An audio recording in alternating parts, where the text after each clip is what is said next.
మర్చిపోయాను. సో, ఎందుకంటే ఆ ఫలశ్రుతులు ఇవన్నీ ఉండటం మూలంగా ఏంటంటే, ఆ సమయంలో మనకి ఒక ధైర్యము, ఈ జీవితం పట్ల ఒక ఆహ్, ఏమంటారు? ఒక పాజిటివ్ థింకింగ్, రేషనల్ థింకింగ్ ఇవన్నీ వస్తాయి అనేటువంటి ఒక ఆహ్, ధైర్యంతో ఉంటాం మనం. అర్థమైంది. అదే ఇప్పుడు ఈ ఈ భగవద్గీతలో చెప్పినప్పుడు పరమేశ్వరుడు ఏమంటారు? నేను చెప్పింది నీకు చెప్పా. నీకిష్టమైతే నువ్వు చెయ్యి. లేకపోతే మానేయి హ్మ్. అర్జునుడికి. అప్పుడు అర్జునుడు కాస్త వీలుగా ఉన్నాడు కాబట్టి అది ఇదేంటి ఇది సినిమా 'సన్ ఆఫ్ సత్యమూర్తిలో' బ్రహ్మానందం ఒక డైలాగ్ వినడానికి కంఫర్ట్‌గా ఉంటే కృష్ణుడు గీతలో ఇంత చెప్పాడంట. అలాగే ఆ సమయంలో అర్జునుడికి బాగా ఇనుముని కాల్చితే మనం దాని మీద సమ్మెట పోటేస్తే ఆ ఇనుము మనం చెప్పిన మాట వింటుంది. మనం అనుకున్నట్టుగా మారుతుంది కాబట్టి ఆ సమయంలో అర్జునుడు అంత వేదనలో ఉన్నవాడు ఆ సమయానికి అలా అంత సమ్మెట పోటు లాంటి ఆ భగవద్గీత కృష్ణుడు చెప్పిన మాట వినేటప్పటికి ఆయనకి చేయాల్సిన కార్యం ఏదో జరిగి ఆయన దాని వైపు మళ్ళగలిగాడు. అర్థమైంది. అదే ఇప్పుడు హ్యాపీగా వీళ్ళందరూ రాజ్యం చేసుకుంటున్నారు. దుర్యోధనుడు రాజ్యం ఇచ్చేసాడు అనుకోండి. హ్మ్. 5 కాదురా బాబు మొత్తం అర్ధరాత్రం ఇచ్చేస్తాను. దుర్యోధనుడు మంచాడు అయిపోయి మీ పందెంలో ఓడిపోయారు కాబట్టి మీరు వెళ్ళిపోయారు కానీ అక్కర్లేదులే ఉండండి అని అన్నా కూడా దుర్యోధనుడు మంచాడయ్యి ఉంటే కృష్ణుడు భగవద్గీత చెప్పాల్సిన అవసరం ఉండేదా? అర్జునుడు ఇంకో రకంగా ఉండేవాడా? ఆ రకంగా ఉండేవాడు కాదు కదా. సో బేసిక్ గా ఏంటంటే ఆ సమయానికి ఎటువంటి జ్ఞానం అంటే ఆ సమయానికంటే వినటానికి, దానిని ఆకలింపు చేసుకోవటానికి, దానిని సాధన చేయగలగటానికి మనం సంసిద్ధంగా ఉండగలిగితే అప్పుడు మనకి ఈ యోగ శాస్త్రం నుంచి అది వినటం మూలంగా కావలసినటువంటి, జరగాల్సినటువంటి, కోరుకున్నటువంటి ఫలం ఏదైతే ఉంటుందో అది జరుగుతుంది. అది మనకు దొరుకుతుంది. అర్థమైందండి. అందుకని నేను ఎందుకు చెప్తున్నా ఈ మాట ఎందుకన్నానంటే యోగ వాసిష్టం చదవటం మూలంగా మనలో యాక్సెప్టెన్స్ అనేది పెరుగుతుంది.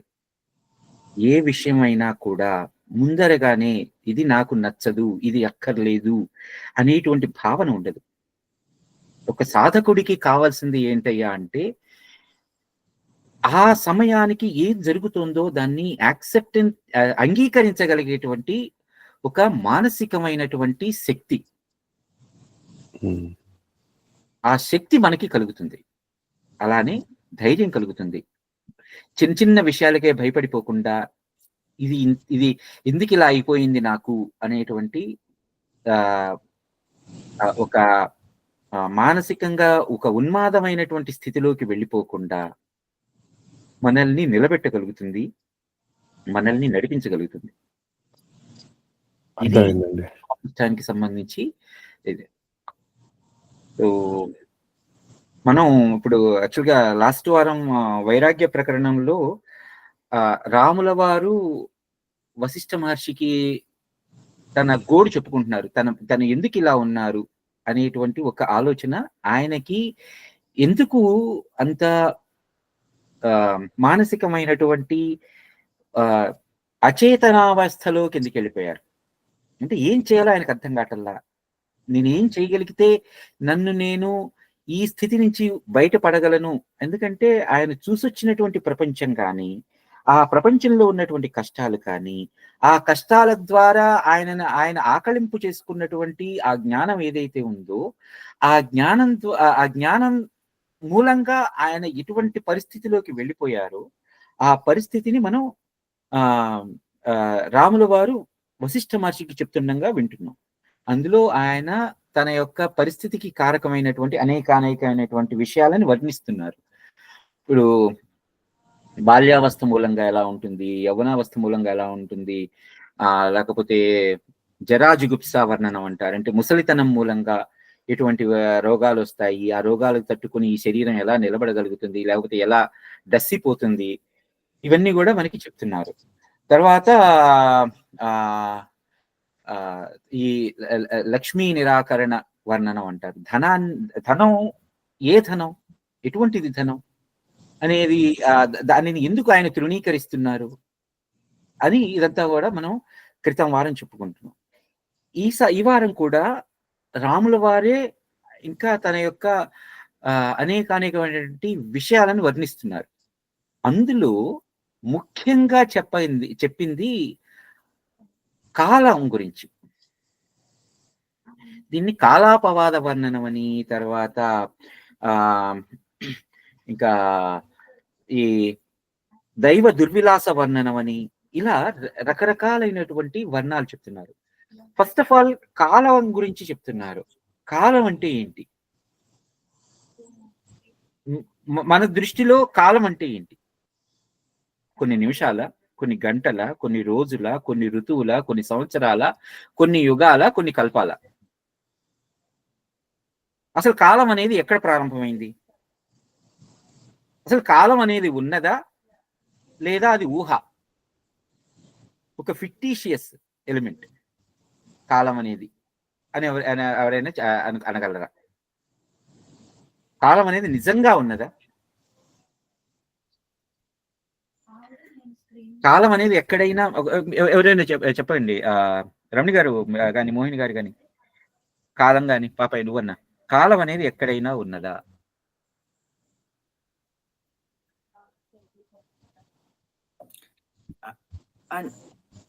ఉందా అంటే మన జరుగుతున్న విషయాన్ని తెలుసుకోవడానికి ఒక కాలాన్ని ప్రమాణంగా మనం పెట్టుకున్నదే.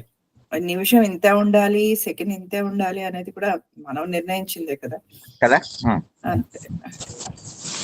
అంటే కాలం అనేది ఎక్కడ, ఎవరు నిర్ణయించారు అంటే, భౌతిక పరమైనటువంటి ఈ జగత్తు ఎక్కడ అయితే ప్రారంభమైనదో, ఎప్పుడైతే ప్రారంభమైనదో అప్పుడు ఈ కాలం అనేటువంటి విషయం ప్రారంభమైంది. కానీ దానికి సంబంధించి ఎక్కడా కూడా ఇది అనే ఒక నిర్దిష్టమైనటువంటి ఒక ప్రమాణం లేదు.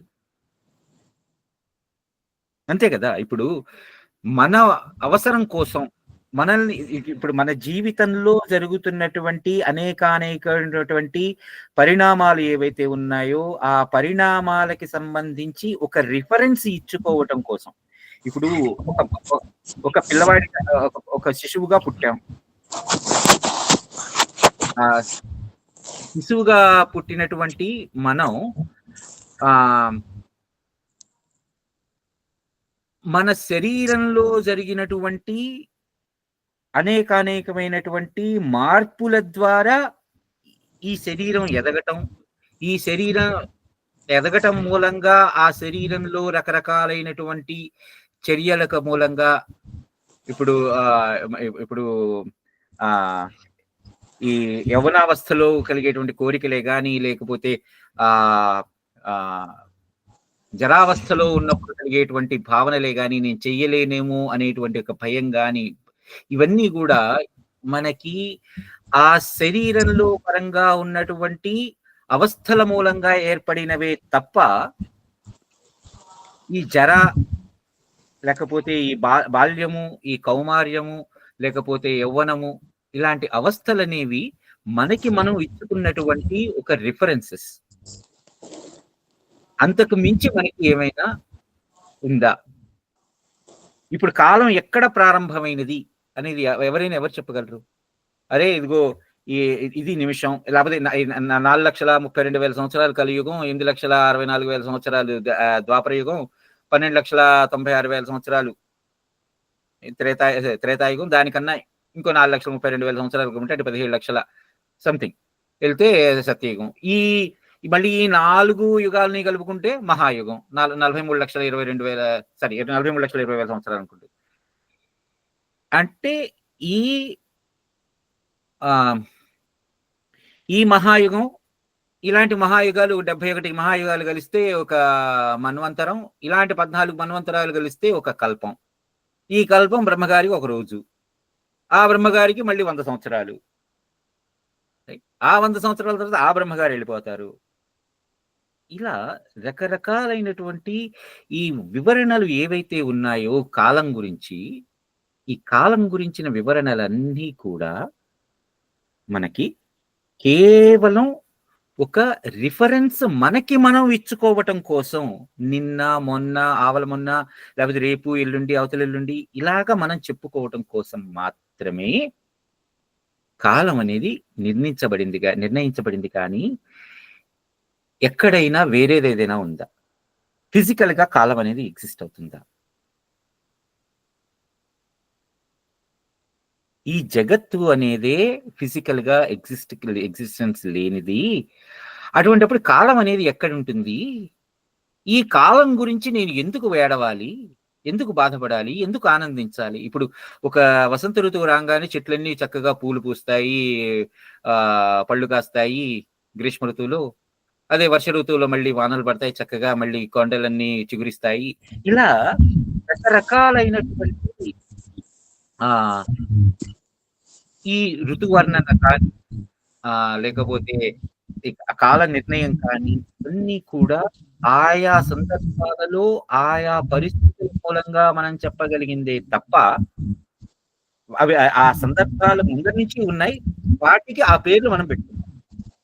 వసంత ఋతువు, లేకపోతే గ్రీష్మము, లేకపోతే వర్షము, తర్వాత హేమంతము, శిశిరము, ఇలా రకరకాలైనటువంటి ఋతువులని మనం పెట్టుకున్నాం. కానీ అవి మునుపు నుంచి ఉన్నాయి. కానీ అవి ఎప్పటి నుంచి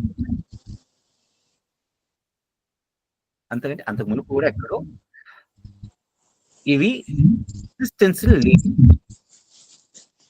అంటే కాలం ఎక్కడో ఒక చోట అంతమైపోతుంది. ఎందుకంటే కాలం ఎక్కడ ప్రారంభమైనది మనం చెప్పగలుగుతున్నామంటే ఏదైతే ప్రారంభించబడినదో అది అంతానికి చేరుకుంటుంది.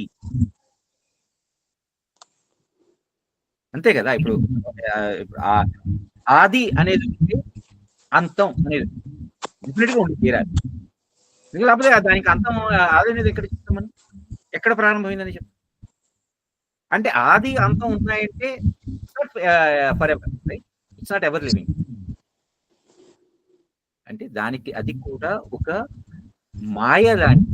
దీని గురించి నేను ఎందుకు బాధపడాలి? ఆ ఋతువులో ఆనందంగా ఉండగలిగాను, లేకపోతే ఎండలో ఎండిపోతున్నాను, వానలో ఇలా తడిసిపోతున్నాను అని ఎందుకు దేని గురించి బాధపడాలి నేను? రాములు వారు చెప్తున్నారు.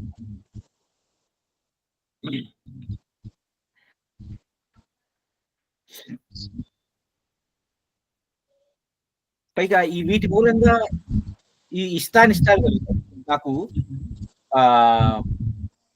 వానలు పడేటప్పుడు వానాకాలంలో మంచిగా వాన పడుతుంది అనమాట. ఓ మిరపకాయ బజ్జీ తినాలనిపిస్తుంది. అదే మిరపకాయ బజ్జీ ఎండాకాలంలో తినమన్నాను, అదే మిరపకాయ బజ్జీ.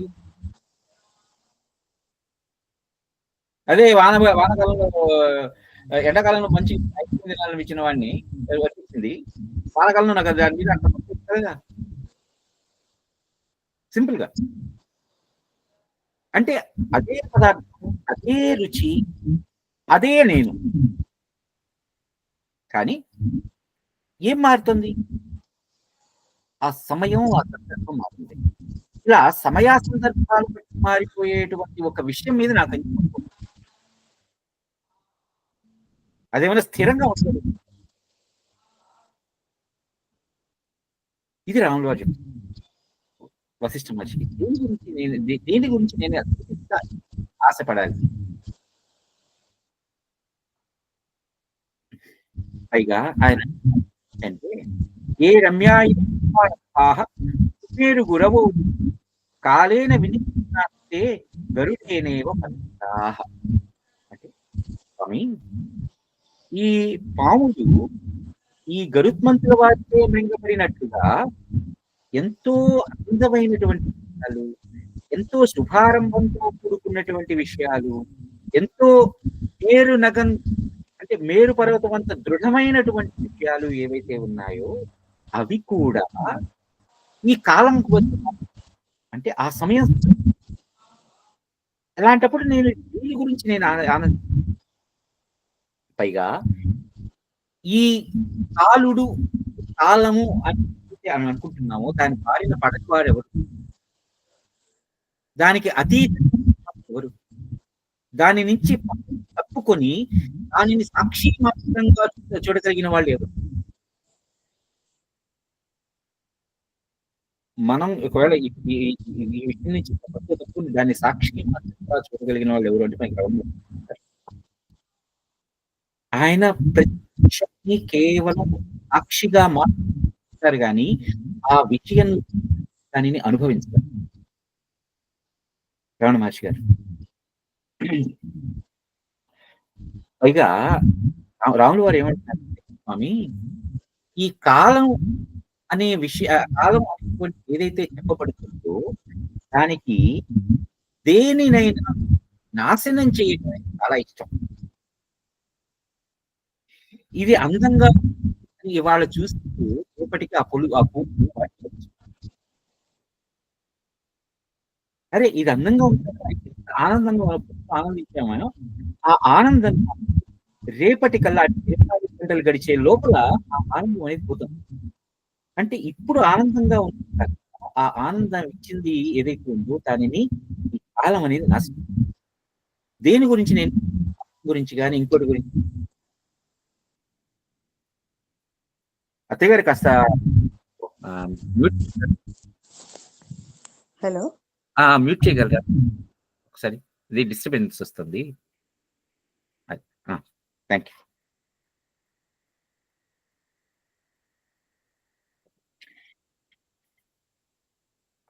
అలానే ఈ కాలం అనేది ఒక రకంగా చూస్తే ఈ బ్రహ్మాండం అనే దానికి ఒక మహావృక్షం, ఆ మహావృక్షానికి ఒక వేరు లాంటిది.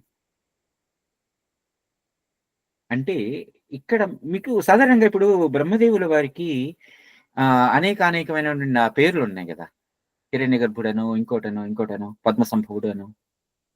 అలాంటిది బ్రహ్మదేవుల వారికి ఒక పేరుంది, విరించి అని.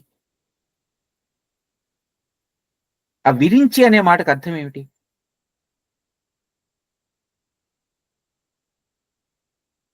ఇప్పుడు సిరివెన్నెల గారు రాసిన పాట ఉంటుంది, మొట్టమొదటి పాట, విరించినై విరచించి తిని ఈ కవనం అని. ఆ మాటకి అర్థం ఎందుకు? ఆ మాట వెనకాల యాక్చువల్గా అర్థం తెలిస్తే సిరివెన్నెల గారు అసలు ఇంత గొప్ప కవి కాదు, ఆయన ఋషి. ఇంత గొప్పగా ఎలా చెప్పగలరని. విరించి అంటే, విరించి అనే మాటకు అర్థం ఏంటి అంటే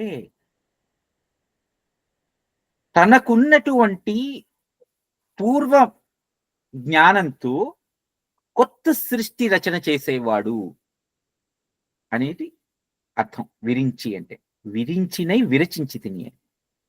తనకున్నటువంటి పూర్వ, ఇప్పుడు ఆయన ఇందాక మనం కాలం గురించి చెప్పుకున్నాం కదా, ఇక 71 మహాయుగాలు, ఒక మన్వంతరం, 14 మన్వంతరాలు, ఒక కల్పం.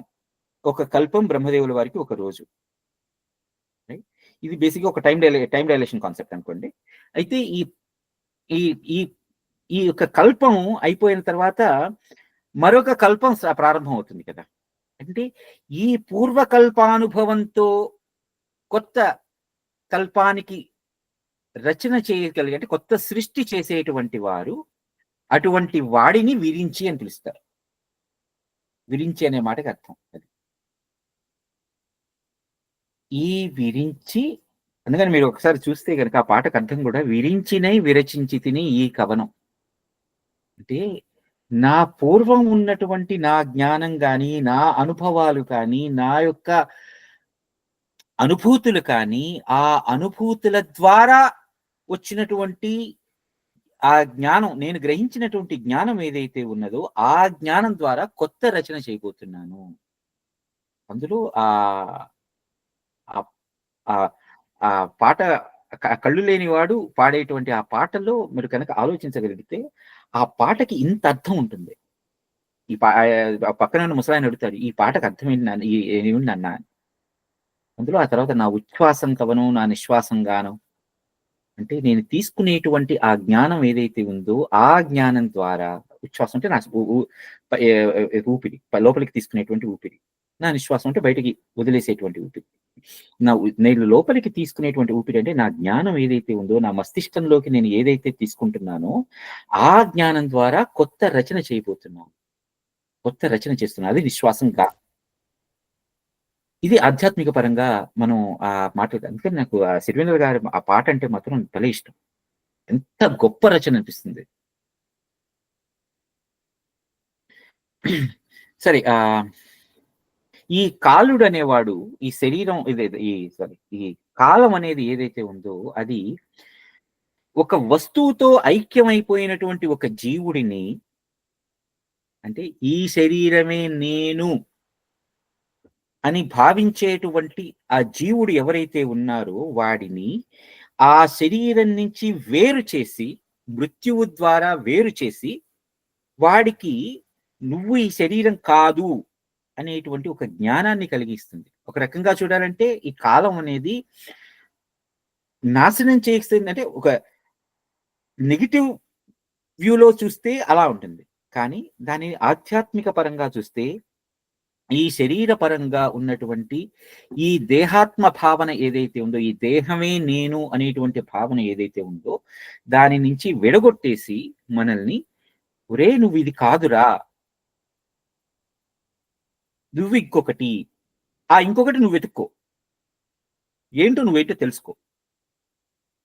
బేసిక్గా ఏంటంటే ఇప్పుడు మనకి ఏదైనా ఒక మురికి విషయాన్ని వదిలిచేస్తే అప్పుడు ఆ కొత్త విషయం ప్రకాశించటానికి దాని మీద పడే కాంతి ఎలా ఉపయోగపడుతుందో, ఆ మురికిని వదిలించటం అనేది కాలం చేసే పని. ఆ దాని నుంచి బయటపడిన తర్వాత నన్ను నేను ఎవరు తెలుసుకోవడానికి ఆ కాంతి పడి, అంటే ఆ ఆత్మజ్ఞానం ద్వారా కలిగేటువంటి ఆ చైతన్యం ఏదైతే ఉందో దాని ద్వారా నన్ను నేను తెలుసుకోగలుగుతున్నాను. అది కాలం మనకి ఒక రకమైన kind of torch bearer. Will show you the way where you have to go. How do you identify your self? పైగా ఈయన ఈ కాలుడు అనేవాడు ప్రళయ కాలంలో జీవులనందరినీ నాశనం చేసేసి వారి యొక్క ఈ పంచభూతాల ద్వారా ఏర్పడినటువంటి ఈ దేహాలు ఏవైతే ఉన్నాయో వాటిని ఆయన మళ్ళీ ఆ పంచభూతాలలోనే లీనం చేసేస్తాడు. కాబట్టి ఈయన ఈ పంచభూతాల ద్వారా మాత్రమే వాటిని ఆ ఆనందించగలుగుతాడు, లేకపోతే వాటితో క్రీడించగలుగుతాడు, కానీ అసలైనటువంటి నన్ను ఏమి చేయలేడు. అంటే కాలానికి కూడా అతీతమైనటువంటి ఆత్మ వస్తువు ఏదైతే ఉందో అది నేను అని నన్ను నేను తెలుసుకునేలా, నాకు నేను తెలియజెప్పుకునేలా చేయగలుగుతాడు కాలుడు. అలానే ఈ కాలుడే రుద్రో భూత్వా భవిత్యేష మహేంద్రోథ పితామహ శక్రో వైశ్రవణశ్చాపి పునరేవన కించన. ఈ కాలుడే ఒక్కొక్కసారి రుద్రుడైపోతాడు, ఒక్కొక్కసారి బ్రహ్మ అయిపోతాడు, ఒక్కొక్కసారి ఇంద్రుడైపోతాడు, ఒక్కొక్కసారి కుబేరుడైపోతాడు, ఒక్కొక్కసారి ఏమి కాడు. రుద్రుడు అంటే యాక్చువల్గా ప్రళయం అనే మాటకు అర్థం ఏమిటి? నాశనమన. శివుడిని లయకారుడు అంటారు, లేకపోతే ప్రళయకారుడు అంటారు. లయం అంటే ఐక్యమైపోవటం. ప్రళయం అంటే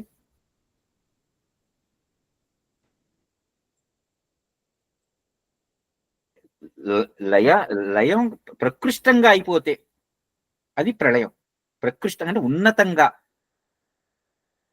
లయం అయిపోవటం అంటే మనం ఇంగ్లీష్ లో చెప్పాలంటే ఇట్స్ కైండ్ ఆఫ్ అబ్జార్బ్ అయిపోతుంది. ఒక స్పాంజ్, ఒక నీటి మడుగు దగ్గరికి తీసుకెళ్ళి ఒక స్పాంజిని పెట్టంగానే ఆ స్పాంజ్ నీటిని ఎలా తనలో తాను పీల్చేసుకోగలుగుతుందో, పీల్చేసుకుని అక్కడ ఏమీ లేకుండా పొడిగా చేయగలుగుతుందో అట్లాగా చేయగలిగేటువంటి అది అది లయం చేసుకోవడం. లయం అంటే అబ్జార్ప్షన్, నాట్ డిస్ట్రక్షన్. శివుడిని మామూలు మాత్రమే ఆయన లయకారుడు అనగానే డిస్ట్రాయర్ అంటారు. డిస్ట్రాయర్ కాదు ఆయన, ఈజ్ అన్ అబ్జార్బర్. తనలోకి తాను లీనం చేసేసుకుంటాడు. అది కూడా ప్రకృష్టంగా లీనం చేసేసుకుంటాడు చాలా గొప్పగా. దానికి సాక్షీభూతంగా నిలుస్తాడు కాలుడు. అంటే ఈ కాలుడే తనలోకి తాను తీసుకోగలుగుతాడు, మళ్ళీ తనలో నుంచి తాను ఇంకొక సృష్టి రచన చేయగలుగుతాడు, చేసినటువంటి ఆ సృష్టి రచనకి పోషణ ఇవ్వగలుగుతాడు, ఆ పోషించినటువంటి దాన్ని పెంచగలుగుతాడు, పెంచిన దాన్ని మళ్ళీ తుంచగలుగుతాడు. ఇలా అన్నీ తానే అయి చేయగలుగుతాడు. అయితే ఏం చేస్తున్నాడు? ఒక్కటి మాత్రం చేయలేడు. అది ఏం చేయలేడు? ఆత్మ నాశనాన్ని చేయలేడు. ఆత్మ అనేటువంటి పదార్థాన్ని నాశనం చేయలేడు. ఇప్పుడు మనకి భగవద్గీతలో కృష్ణుడు అంటాడు కదా, ఈ ఆత్మ ఏదైతే ఉందో అది ఏంటి ఏ ఆయుధం వల్ల గాయపడదు, ఏ అగ్ని వల్ల కాల్చబడదు, నీటి వల్ల తడపబడదు, ఎండ వల్ల ఎండించబడదు కదా. ఇది భగవద్గీత అదే అంటాడు పరమేశ్వరుడు. కేవలం అంటే ఏంటంటే ఈ కాలుడనేవాడు ఈ భౌతికంగా లౌకికంగా ఉన్నటువంటి వాటి మీద ఏదైనా ఇన్ఫ్లుయెన్స్ చూపించగలడు, కానీ నా మీద ఇన్ఫ్లుయెన్స్ చూపించలేడు. మనకి ఇక్కడ చెప్పాలంటే కనుక రమణ మహర్షి, మనకి నాకు ఎందుకు మాటమాటికి ఆయన గుర్తొస్తారు రమణ మహర్షి గారు. ఆయనకి ఈ రాచకురుపు ఏదో వచ్చింది అంటారు. ఆయన చివరి రోజుల్లో బాగా ఆ రాచకురుపు నుంచి చీము కారిపోవటం, నెత్తి కారిపోవటం ఇట్లా అంతా జరిగింది. డాక్టర్లు వచ్చి దాన్ని ఏదో సర్జరికల్ ప్రొసీజర్స్ తో దాన్ని తీసేద్దాం, క్లీన్ చేద్దాం అనుకుంటుండగా మత్తిద్దాం అంటే ఎందుకు ఇవ్వటం అంటారు. ఎందుకంటే మీకు నొప్పి భరిందా? నాకు అసలు నాకంటూ ఏమైనా నొప్పిందా? మీకు కావాల్సిన పని చేసుకుంటే ఆయన కేవలం ఒక సాక్షిభూతుడయి, రమణ మహర్షి గారు కేవలం ఒక సాక్షిభూతుడై దానిని అలా చూస్తూనే ఉన్నారట గాని ఆయనలో కించిత్తు నొప్పి అనే ఆలోచన కలగదు. ఎందుకంటే ఆయనకి ఇది నేను కాదు అని తెలుసు. అది నేను కాదు అని తెలిసినప్పుడు దాని నుంచి మనం వేరుపడిపోయి చూస్తుంటే ఒక సాక్షిభూతంగా కేవలం he was just witnessing it. దానికంటూ ఆయన ఎటువంటి అనుభూతిని చెందల. నొప్పి ఇలా ఉంటుంది అనేటువంటి అనుభూతి ఆయనకి లేదు రమణ మహర్షి గారికి. అలాగే ఈ కాలం అనేది కూడా దేనినైనా సృష్టించగలదు, దేనినైనా నాశనం చేయగలదు, దేనినైనా పెంచగలదు, త్రుంచగలదు. కేవలం ఆత్మ అనేటువంటి పదార్థాన్ని మాత్రమే అది ఏమి చేయలేదు. ఎందుకంటే ఆ ఆత్మ అనేటువంటి పదార్థం సాక్షీభూతంగా ఉండగలుగుతుంది. స్థితప్రజ్ఞత అనేటువంటి లక్షణం అదే కదా పరమేశ్వరుడు చెప్పిన భగవద్గీతలో. పైగా ఇక్కడ రాములు వారు అంటున్నారు, కాలోయం భూతమశక గంఘూనాం జంఝుమానాం ప్రపాతినాం, కాలోయం భూతమశక జంఝుమానాం ప్రతాపినాం, బ్రహ్మాండోదంబర ఘోనాం బృహత్ పాదపతాంగతః. స్వామి, ఈ కాలము అనేటువంటి ఒక ఔదంబర వృక్షం అంటే మేడిపండు. ఔదంబర వృక్షం అంటే మేడి చెట్టు. దాని నుంచి లెక్కకు మించిన బ్రహ్మాండాలు అనేకమైనటువంటి పుడుతున్నాయి. ఒక్క బ్రహ్మాండం కాదు, మనం ఉన్నది ఒక బ్రహ్మాండం, మనకి ఆవల అనేకమైనటువంటి బ్రహ్మాండాలు ఉన్నాయి. అలా ఈ కాలం నుంచే పుడుతున్నాయి. అవి ఎటువంటివి? పైగా ఇక్కడ రాముల వారు అన్న మాట ఎంత యాప్ట్ గా ఉంటుంది అంటే, మేడి పండు చూడటానికి బయట నుంచి చాలా బాగుంటుంది. అందులో వేమన గారి పద్యం ఉంటుంది కదా, మేడి పండు చూడ మేలిమై నుండు, పొట్ట విప్పి చూడ పురుగులుండు. అంటే ఆ మేడి పండు లోపల అనేకమైనటువంటి రుగ్మతలు ఉంటాయి, అనేకమైనటువంటి దుష్టపరమైనటువంటి విషయాలు ఉంటాయి, నష్టపరిచేటువంటి విషయాలు ఉంటాయి. అంటే ఇది శాశ్వతమైనది కాదయ్యా. అది పండు చెట్టు నుంచి పుట్టి పిందెగా మారి, దాన్ని కాయగా మారి, పండుగా మారి, మళ్ళీ నేల మీద పడిపోయి అది విచ్చిత్తైపోయి, అంటే సృష్టి నుంచి ప్రళయం వరకు కూడా ఇలా ఈ కాలం అనేటువంటి ఒక ప్రవాహంలో వస్తున్నాయి, కొట్టుకుపోతున్నాయి. దేని గురించి నేను ఈ కాలం గురించి వ్యథ చెందాలి, ఆలోచించాలి?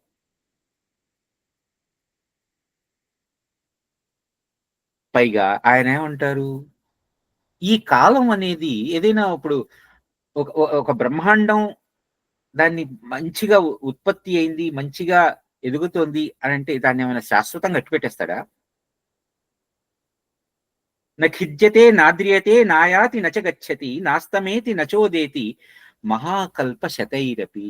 ఈ కల్పాలు ఎన్ని అయినా పుట్టని, మహాకల్పాలు ఎన్నైనా రాని, అవి ఈ కాల గతిలో కొట్టుకుపోవాల్సిందే తప్పితే, అరే ఇది భలే ఉందే, ఇది కోహినూరు వజ్రంలాగా ఉంది, దీన్ని చక్కగా దాచిపెట్టుకుందామే అనేటువంటి ఆలోచన ఆ కాలుడికి రాదు, ఆ కాలానికి ఉండదు. పుట్టిన ప్రతీదీ గిట్టవలసిందే, గిట్టిన ప్రతీదీ పుట్టవలసిందే. అంటే ఈ కాల చక్రంలో పుట్టడం గిట్టడం, గిట్టడం పుట్టడం, ఇది తప్పితే ఇంకా పనేం లేదు. దాని నుంచి మనల్ని మనం ఎలా బయట మరల్చుకుని నన్ను నేను ఉద్ధరించుకోగలను?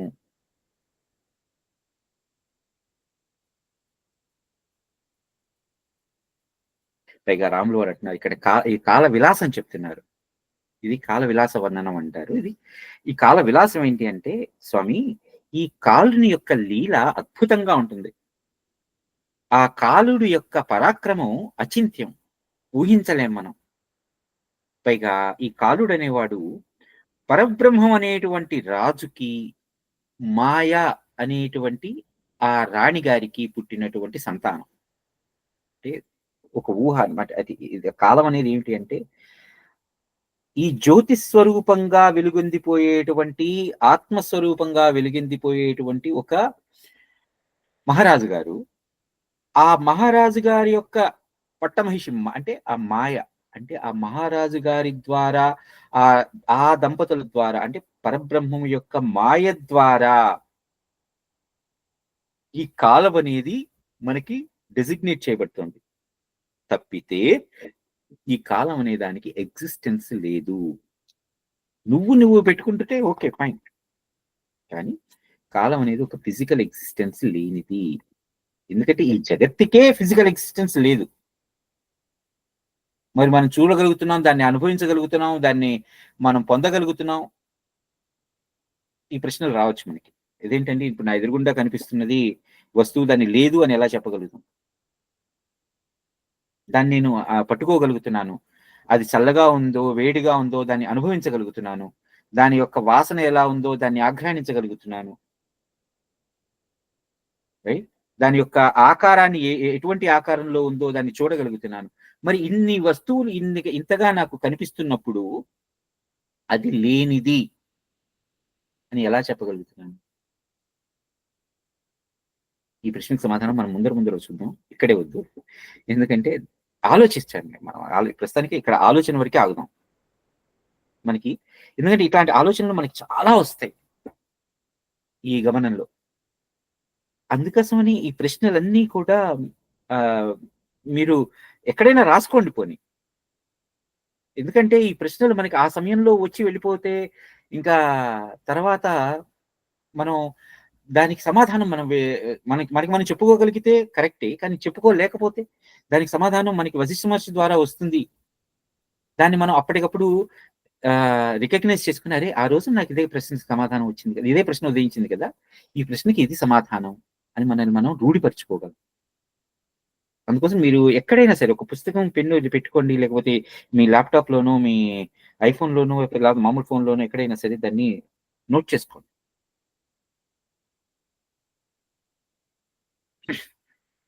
పైగా రాములు వారు అంటున్నారు, ఈ కాలుని యొక్క ప్రణయిని అంటే భార్య, లేకపోతే ఇష్ట సఖి, ఈ కాలుడు అనేటువంటి వాడి యొక్క భార్య ఎవరైతే ఉందో అది కాళరాత్రి, నాశనం చేసేస్తుంది. అంటే మనకి ప్రళయం చేయటానికి మనకి ముందర వెళ్తున్నాం. నిర్వాణ ప్రకరణంలో ఒకానొక సందర్భంలో వశిష్ఠ మహర్షి రాముల వారికి చెప్తూ, అసలు ప్రళయం అనేది ఎలా ఉంటుంది, ప్రళయం తర్వాత మనకి ఇదేంటి ప్రపంచం అంతా, ఈ విశ్వం అంతా కూడా ఒక సముద్రంలో మునిగిపోయింది, ఒక జలంతో ఆవరించబడి ఉంటుంది అని చెప్తారు కదా, దానికి సంబంధించిన అర్థం ఏమిటి అంతా కూడా చాలా విశదీకరిస్తారు. ఈ ఈ దంపతుల యొక్క ఈ కాలుడు కాళరాత్రి ఈ దంపతుల యొక్క కరాళ తాండవం ఎలా ఉండబోతోంది అనేది మనకి నిర్వాణ ప్రకరణలో అసలు వర్ణిస్తారు. అది చదివిన తర్వాత మనకి కాస్త వీక్ మైండెడ్ అయితే భయం వేస్తుంది. లేదు ఇది కేవలం ఇది సృష్టి క్రమం, ఈ జగత్తులో ఇది అలా వచ్చి వెళ్ళిపోయేటువంటి ఒక పరిణామం అనుకుని మనం దాన్ని గనక చూడగలుగుతూ ఉంటే చాలా అద్భుతంగా ఉంటుంది.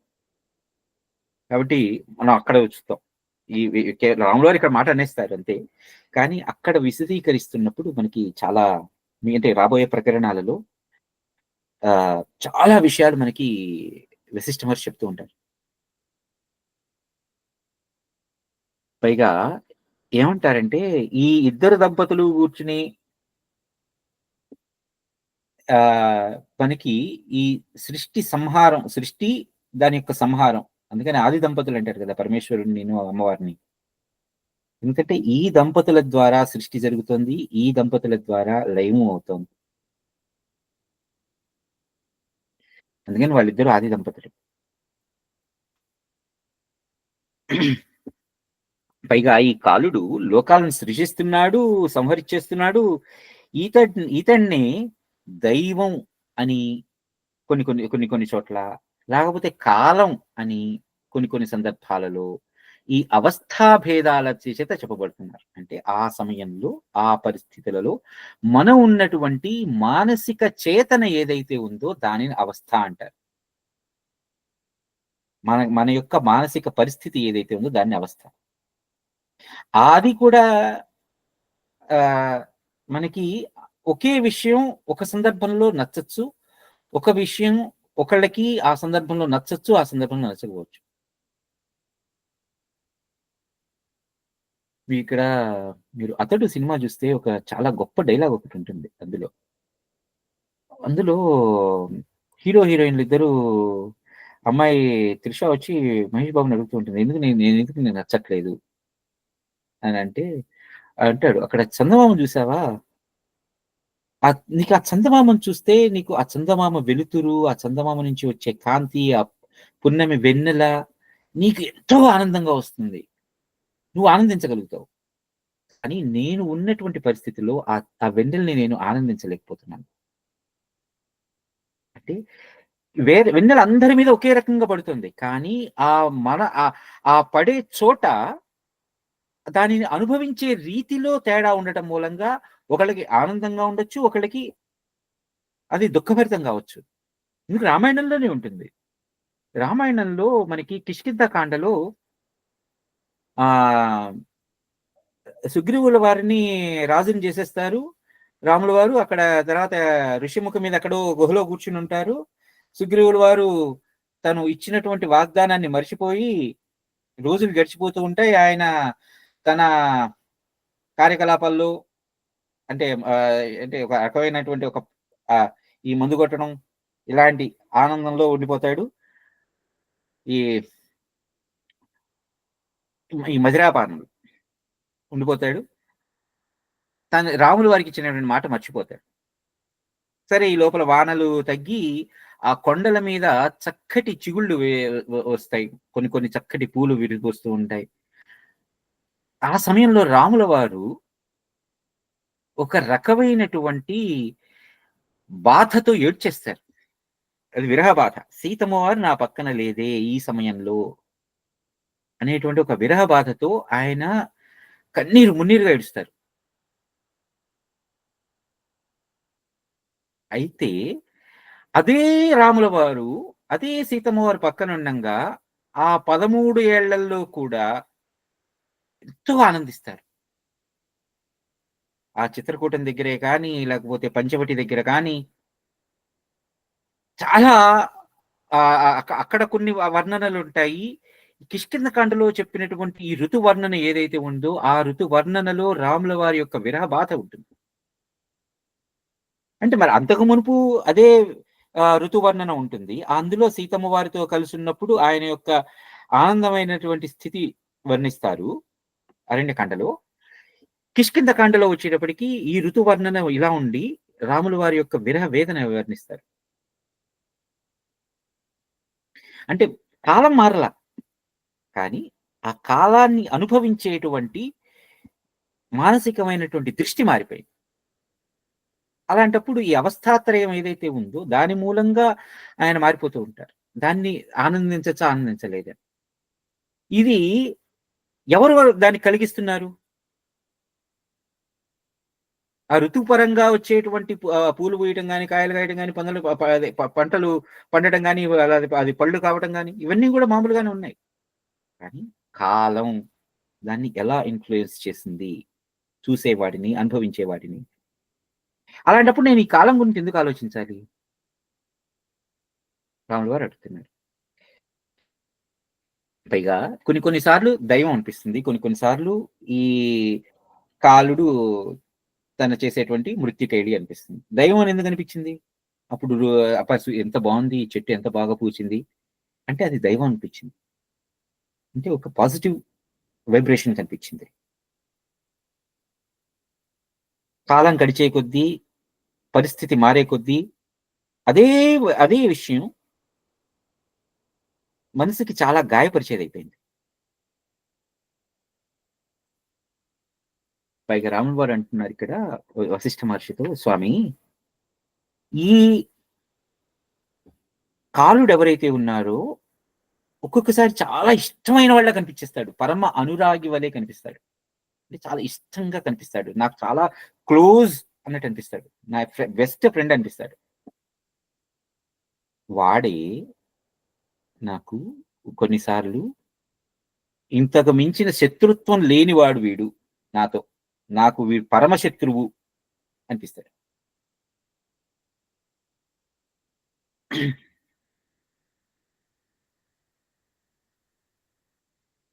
ఈ ఈ ప్రళయకాలంలో ఆమె ఎవరు? కాళరాత్రి. ఆమె భర్త యొక్క కనుసన్నలని గ్రహించి అత్యంత చంచల స్వభావంతో కూడి కరాళ నృత్యం చేస్తుంది. అంటే ఆ ప్రళయ సమయంలో. అప్పుడు పర్వతాలు అంతకు ముందు అందంగా కనిపించినటువంటి పర్వతాలు ఒక్కసారిగా బద్దలైపోతాయి. ఆ బద్దలైపోయి చెవులకి భరించలేనటువంటి శబ్దాలు వినవస్తాయి. అంతకుముందు అందంగా కనిపించింది కాస్త ఇప్పుడు భీకరంగా అయిపోయింది. అలానే స్వామి ముసలైః పట్టిసైః ప్రాసైః శూలైః తోమర ముద్గరైః తీక్ష్ణైః క్షీణ జగద్వాత కృతాంతైరివ సంభృతైః సంసార బంధనాదీర్ఘే పాశే కాల కరిచ్యతే సంసార బంధనాదీర్ఘే పాశే కాల కరిచ్యతే శేషభోగ మహాసూత్ర ప్రోతే మాలాస్య శోభతే అంటే రాములు వారు అన్నారు. స్వామి ఈ పూర్వ సృష్టులు ఇలా ఇంతకు మునుపు ఎన్నో సృష్టులు వచ్చినాయి, ఎన్నో సృష్టులు పోయినాయి. ఇలా పూర్వ సృష్టులు వాటి నాశనం సమయంలో అంటే అవి ప్రళయ కాలంలో వాటి మూలంగా ఉద్భవించినటువంటి మృత్యువులే కానీ లేకపోతే నాశనాలే కానీ అవి ఏ ఆయుధాల చేత కూడా రాలేనటువంటివి. అంత భీకరంగా ఉంటాయి.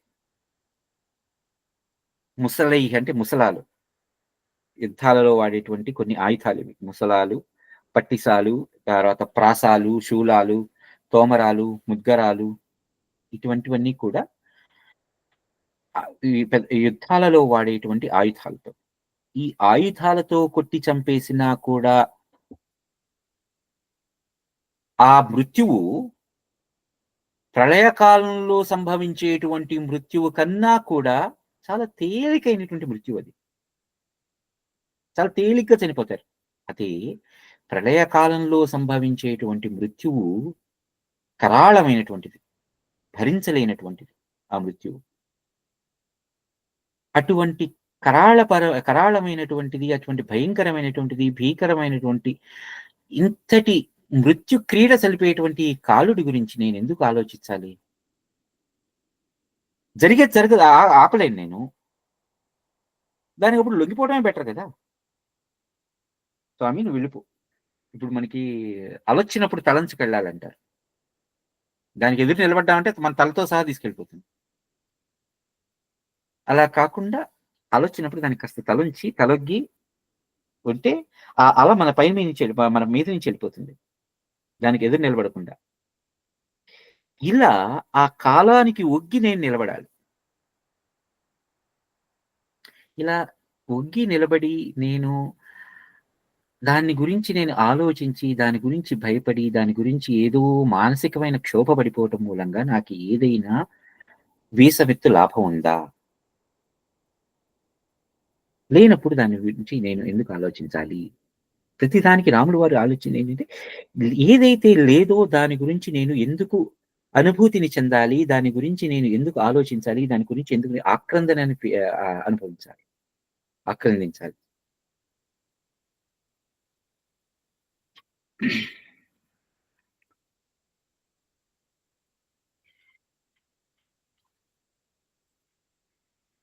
ఇప్పుడు దైవ దుర్విలాస వర్ణనం. ఇంతవరకు కాలం గురించి వర్ణించారు గదా! ఇప్పుడు దైవం. దైవం అంటే ఏమిటి?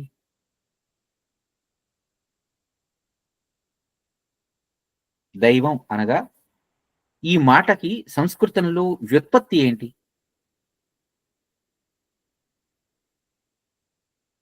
మన సంస్కృతంలో వ్యుత్పత్తి ఏంటంటే దివ్ అనేటువంటి ఒక మాట నుంచి దైవము అనేటువంటి మాట వచ్చింది. దివ్ అంటే దివ్యమైనది, పవిత్రమైనది. మనకు అర్థాలు. ఈ దివ్ అనే మాట నుంచి అంటే ఆ పవిత్రమైనటువంటి భావనని కలిగించేది, దివ్యమైనటువంటిది అని అనిపించేటువంటిది కాబట్టి అది దైవము. అంతకు మించి దైవము అనేటువంటి మాటకి అర్థం లేదు. దైవం అంటే ఇప్పుడు ఒక వస్తువుని నాకు ఇది పవిత్రము, ఇది అపవిత్రము, ఇది దివ్యమైనది, ఇది అదివ్యమైనది అనేటువంటి విచక్షణ నాకు ఏదైతే కలిగిస్తోందో అసలు ఆ విచక్షణ ఉన్నదా? ఏది ఎప్పుడు ఎందుకు పవిత్రం అనిపించింది? ఇవాళ ఒకటి పవిత్రం అనిపించింది, రేపు నాకు అది అపవిత్రం అనిపించచ్చు. ఇవాళ నాకు ఒకటి దివ్యంగా అనిపించింది, రేపు నాకు అది ఘోరంగా అనిపించచ్చు. అప్పుడు దైవం అనేది ఎక్కడుంది? ఎందుకంటే నేను చూసే దృష్టిలో ఉంది అంతే ఇది. అబ్బా ఇదెంత గొప్పది, లేకపోతే అబ్బా ఇది ఎంత చెడ్డది, ఇదంతా అసహ్యకరమైంది అని అనిపించచ్చు నాకు. ఇప్పుడు హిరణ్యకశిపుడు ఉన్నాడు, వాడి దృష్టిలో విష్ణుమూర్తి అనేవాడు పరమశత్రువు. ప్రహ్లాదుడు ఉన్నాడు, ఆ పిల్లవాడి దృష్టిలో విష్ణుమూర్తి అనేవాడు పరమాత్ముడు. అరే ఒక్కొక్కడి దృష్టితో మారిపోతున్నప్పుడు వాడు దేవుడు ఎట్లా అవుతాడు? దేవుడు అనేవాడు అందరికీ ఒకటే అవ్వాలి కదా. దైవం అనేది అందరికీ ఒకటే అవ్వాలి కదా. అందరికీ ఒకటే దివ్యమైంది అవ్వాలి, ఒకటే పవిత్రమైంది అవ్వాలి. ఒకటి దృష్టిలో ఒకటిగా ఉండి ఇంకొకటి దృష్టిలో ఇంకొక రకంగా ఉంటే ఒక్కొక్కళ్ళ దృష్టికి మారిపోవట్లే. ఇది ఇంకొంచెం జాగ్రత్తగానండి, ఎందుకంటే మొదట్లోనే చెప్పాను, మనకి యోగ వాసిష్టం చదివితే మనం అయితే పూర్తి నాస్తికులం అయిపోతాం, లేకపోతే పూర్తి ఆస్తికత్వంతో ఉంటాం. చాలా కత్తి మీద సాము లాంటిది ఇక్కడ. సో ఇప్పుడు ఎవరైతే దానిని చూసి ఇది దివ్యమైనది, ఇది అదివ్యమైనది అని ఎవరైతే నిర్ణయించగలుగుతున్నాడో, అంటే ఆ నేను అనేటువంటి ఆలోచన ఎవరిలో అయితే ఉన్నదో వాడే, ఆ ఆత్మే పరమమైనది, గొప్పదైనది, అంతకు మించి ఇంకొకటి లేదు. అంటే నేను అనేటువంటి భావన ఏదైతే మనలో కలుగుతోందో ఆ నేనే దివ్యమైనది, నేనే దేవుడిని, నేనే దైవాన్ని, నేనే దివ్యమైన దాన్ని, నేనే పవిత్రమైన వాడిని, పవిత్రమైన దాన్ని, ఇంకొకటి అన్యమైనది ఏదీ లేదు. ఇది మనం ఆలోచించుకోవాలి. ఎందుకంటే ఇప్పుడు హిరణ్యాక్షుడు గాని, హిరణ్యకశిపుడు గాని ఎగ్జాంపుల్ చెప్పుకున్నాం. రావణాసుడు, కుంభకర్ణుడు విషయం చెప్పుకున్నా. ఆంజనేయ స్వామి దృష్టిలో రాముడు అదే రావణాసురుడి దృష్టిలో రాముడు ఉన్నది రాముడు ఒక్కడే, కానీ ఒక్కొక్కళ్ళ దృష్టి ప్రకారం మారిపోయింది. ఇప్పుడు మనకి రాముడు దేవుడు రాముడు దేవుడు రాముడు దేవుడు అని చిన్నప్పటి నుంచి చెప్పారు కాబట్టి మనం రాముడిని దేవుడు అంటున్నాం. కానీ అదే రావణాసురుడు ఇంద్రజిత్తుకి ఏం చెప్పాడు? వాడు మన శత్రువు కాబట్టి ఇంద్రజిత్తుకి వాడు శత్రువు అయిపోయాడు. చిన్నప్పటి నుంచి ఇంద్రజిత్తుకి వాడు శత్రువు, రాముడు అనేవాడు శత్రువు, నారాయణుడు అనేవాడు శత్రుడు, నారాయణుడు అనేవాడు మనకి పరమ శత్రువు అని చెప్పాడు కాబట్టి ఇంద్రజిత్తుకి వాడు శత్రువు అయ్యాడు. అదే రావణాసురుడు లేదు, ఈ ఇంద్రజిత్తుకి కూడా చెప్పుంటాడు, లేదు ఆ విష్ణుమూర్తే మనకి సర్వస్వం, విష్ణుమూర్తే పరమాత్మ, ఆ విష్ణుమూర్తి ఏ రకంగా వచ్చినా, రాముడిగా వచ్చినా, కృష్ణుడిగా వచ్చినా, ఇంకో రకంగా వచ్చినా మనకే పరమదైవం అని చెప్పుంటే ఇంద్రజిత్ వెళ్ళి రాముడు వారి కాళ్ళు గడిగేవాడు కదా. అంటే మనలో ఇంజెక్ట్ చేయబడినటువంటి ఈ భావన ఏదైతే ఉందో అది మనల్ని మనం తెలుసుకోలేకపోతున్నట్టుగా చేసింది. ఒకవేళ నిజంగానే నువ్వు నిర్ణయించుకోరా, రావణాసురుడు ఇంద్రజిత్తును వదిలేస్తుంటే నువ్వు నిర్ణయించుకో, ఇంద్రజిత్ రాముడు దేవుడా, రాముడు లేకపోతే మనకి శత్రువా అనేది నిర్ణయించుకోరా అని చెప్పుంటే, ఎటువంటి ఇన్ఫ్లుయెన్స్ చేయకపోయి ఉంటే, ఇంద్రజిత్ ఏమని ఫీల్ అయ్యేవాడు? వాడిని వాడు వదిలేస్తుంటే, రావణాసురుడు ఇంద్రజిత్తును వదిలేస్తుంటుంటే ఇంద్రజిత్కి రాముడు నారాయణుడు అయ్యేవాడు, లేకపోతే పరమశత్రువు అయి ఉండేవాడు. అలా కాదు కదా. మనకి కూడా చిన్నప్పటి నుంచి, పుట్టినప్పటి నుంచి జేజీకి దండం పెట్టు, జేజీకి దండం పెట్టు, జేజీకి దండం పెట్టు అని విష్ణుమూర్తి ఫోటోని చూపించారు. అదే రావణాసురుడి ఫోటో చూపించి రావణాసుడికి జేజీ వీటికి దండం పెట్టి, వీటికి దండం పెట్టి రావణాసుడికి దండం పెట్టేవాళ్ళం కదా. ఇవేవో వ్యతిరేకిస్తున్నాను కాదు, కేవలం ఆలోచించమని చెప్తున్నాను. మనల్ని మనం తెలుసుకోవటానికి మనం పూనుకోవాలి. మన ఈ ఇన్ఫ్లుయెన్సెస్ ఏవైతే ఉన్నాయో వాటిని పక్కన పెట్టేసేయాలి. చిన్నప్పటి నుంచి మనకి ఇవే చెప్పారు కాబట్టి వాటిని పక్కన పెట్టేసేయండి. అంటే మనల్ని మనం తెలుసుకోవాలంటే ఇటువంటి ఇన్ఫ్లుయెన్సెస్ ఏవైతే ఉన్నాయో వాటిని పక్కన పెట్టేసి మనల్ని మనం తరచి చూసుకోగలగాలి. ఇప్పుడు సాధారణంగా మీరు రమణ మహర్షి గారు ఉన్నారు. రమణ మహర్షి గారు ఉన్నదంతా అరుణాచలమే. ఆయన ఎన్నిసార్లు అరుణాచలేశ్వరుడు దర్శనానికి వెళ్ళుంటారు భౌతికంగా? వెళ్ళి ఎన్నిసార్లు శివలింగానికి అభిషేకం చేస్తుంటారు? అగ్నిలింగానికి. ఆయన కొండ చుట్టూ ఒకసారిలో 2 సార్లు తిరుగుంటారు.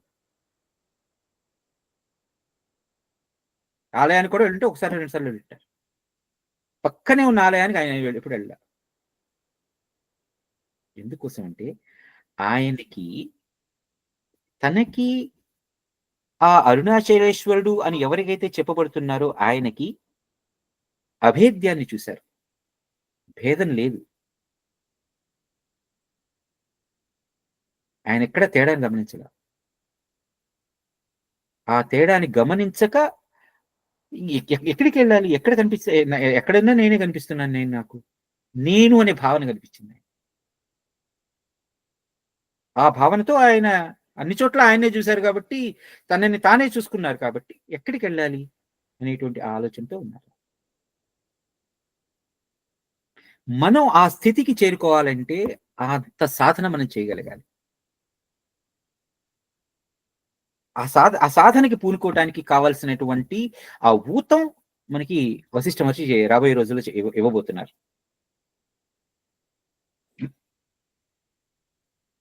స్వామి రాముల వారు ఇంకా ఇలా అంటున్నారు వశిష్ఠ మహర్షితో, స్వామి ధృతిం విధుర్యత్యేష మర్యాద రూపవల్లభ స్త్రీత్వా స్వభావ చపల నియతిర్నయతోన్ముఖి. స్వామి ఈ నియతి ఏదైతే ఉంది, కాలుడు ఎందుకు ఇలా చేస్తున్నాడు? ఈ కాలుడు ఈ కాలం అనేది ఎందుకు ఇలా చేస్తోంది?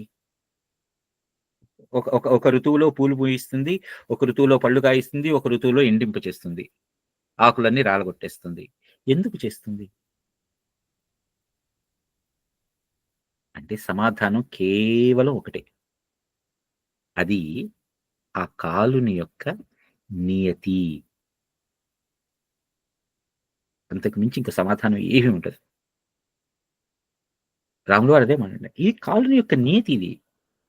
అలా శుష్కింప చేయటం, దాన్ని లేకపోతే దాన్ని మళ్ళీ ప్రభవింప చేయటం, దాన్ని మళ్ళీ ఆహ్, ఆహ్, అదేంటి పళ్ళవి కాయించటం, లేకపోతే ఆకులు రాలిపోయేట్టు చేయటం, ఇదంతా గూడా ఏంటి అంటే, ఆ కాలం యొక్క నియతి. ఆ కాలం యొక్క ఆహ్, దాని యొక్క ప్రవర్తన అదే.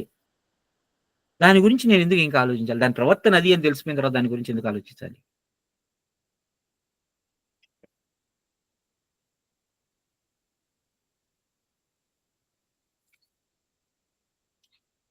స్వామి, పైగా ఈ కోర్కెలు ఈ విషయాల వైపు పరిగెడుతున్నాయి. అలా పరిగెట్టేటువంటి కోరికలని అదుపు చేయలేక ఆ కోరికలని లాక్కెళ్ళేటువంటి గుర్రాలు ఏవైతే ఉన్నాయో, ఆ గుర్రాలే ఈ కాలం యొక్క స్థితిగతులు. ఆ విషయం నాకు తెలిసింది. ఈ స్థితిగతుల మూలంగానే నేను విషయవాంఛల వైపు మొగ్గు చూపుతున్నాను. అలాంటప్పుడు ఇంకా నేను దేని గురించి ఆ విషయం ఎప్పుడైతే నాకు అవగతమైనదో, ఇంకా నాకు దాని వైపు వెళ్ళాలనిపించట్ల. ఏ కోరిక నాకు కలగట్ల.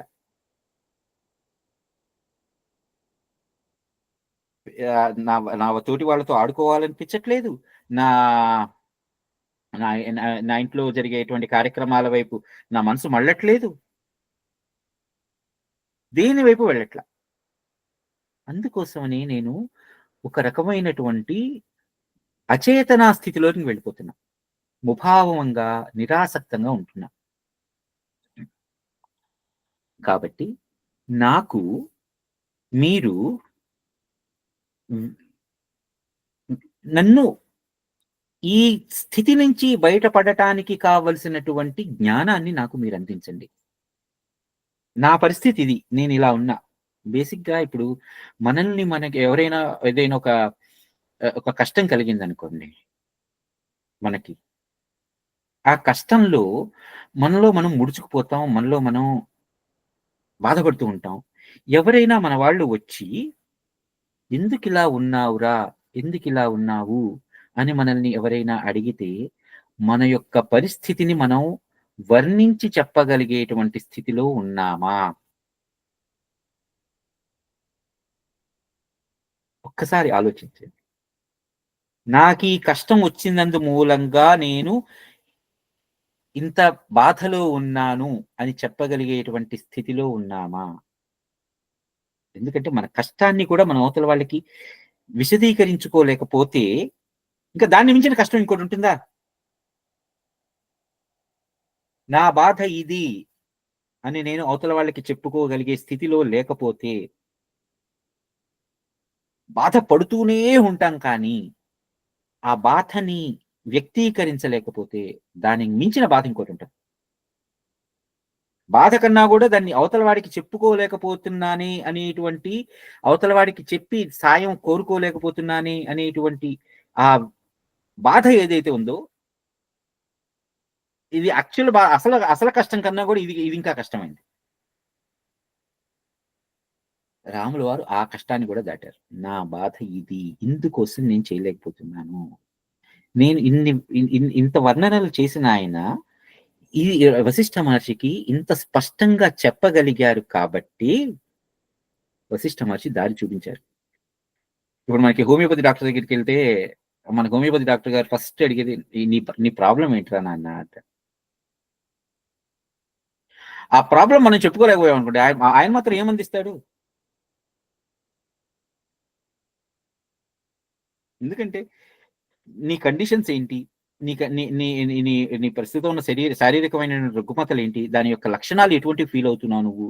అనేటువంటి ఆ లక్షణాల్ని మనం డాక్టర్ గారికి చెప్పలేకపోతే, డాక్టర్ గారు ఏమందిస్తారు?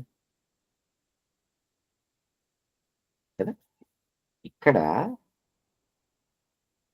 తనకున్నటువంటి ఈ కష్టాన్ని రాముల వారు వ్యక్తీకరించగలిగారు. అలా వ్యక్తీకరించగలిగారు కాబట్టి వశిష్ఠ మహర్షి ఆయనకో దారి చూపించగలుగుతున్నారు. హ్మ్.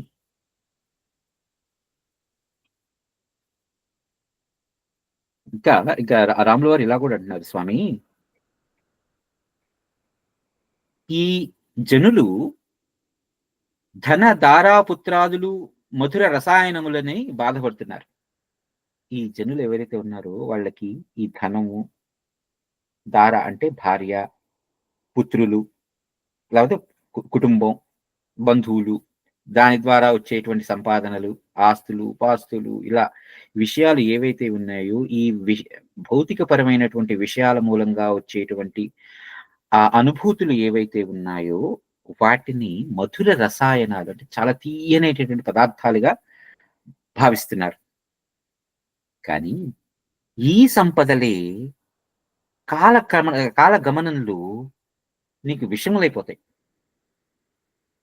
సపోజ్ మనం ఎంత సంపాదించామంటే ఆ సంపాదనని మళ్ళీ మనం దాచుకోగలిగి దానిని మెయింటైన్ చేయగలిగేటువంటి స్తోమత లేనంతగా, అంత సామర్థ్యం లేనంతగా సంపాదించాం అనుకోండి,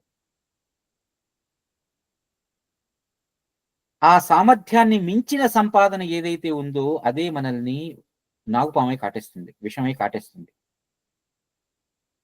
ఎందుకంటే ఇంత సంపాదించుకుని దాన్ని ఎక్కడ దాచుకోవాలి, ఎలా అనుభవించాలి? అనుభవించడానికి మనకున్నది 24 గంటలే రోజులో. ఎంత అనుభవిస్తాం? అందులో ఓ 10 అందులో 6 గంటలో 7 గంటలో పడుకుంటాం. అందులో అందులో ఇదేమనుంది? లేదు సపోజ్ ఆ 7 గంటలు కూడా నేను వెచ్చించేసి ఇంకా సంపాదించేస్తాను. దాని మూలంగా ఈ శరీరం తట్టుకోగలదా? ఆ శ్రమ మూలంగా వచ్చేటువంటి కష్టాన్ని తట్టుకోగలదా? ఎందుకంటే ఈ శరీరం, ఈ దేహం అలా బిల్ట్ కాలేదు కదా. రోజుకి 7 గంటలు, 6 గంటలు, 7 గంటలు నిద్ర లేకపోతే ఈ శరీరం ఉండలేదు. ఒక్క 2 రోజులు నిద్ర మానేసి చూడండి, 3ో రోజుకి పిచ్చెక్కిపోతుంది. ఈ శరీరం అలా బిల్ట్ కాల కదా. తర్వాత ఈ శరీరానికి కావాల్సిన ఆహార పదార్థాలు ఏవైతే ఉన్నాయో అవి అందించలేదు. నిద్ర అందించాం కానీ తినడానికి తిండి అందించలే. అశక్తులం అయిపోతాం శక్తి లేకుండా. అప్పుడు ఎంత కోసం కష్టపడాలి, ఎవరి కోసం కష్టపడాలి, ఇంత సంపాదించి ఏం సాధించాలి, ఎవరికి అందించాలి?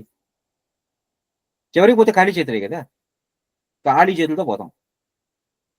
అప్పుడు దేనికోసం నేను ఇంత శ్రమపడి ఇంత సంపాదించేసి ఇంత దాన్ని అనుభవించను లేను, దాన్ని వదులుకోను లేను. ఇంతకు మించిన కష్టం ఇంకోటి ఉంటుందా?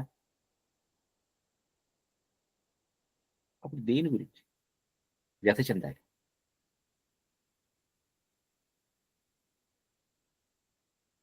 స్వామి, అలానే కొంతమంది జనులు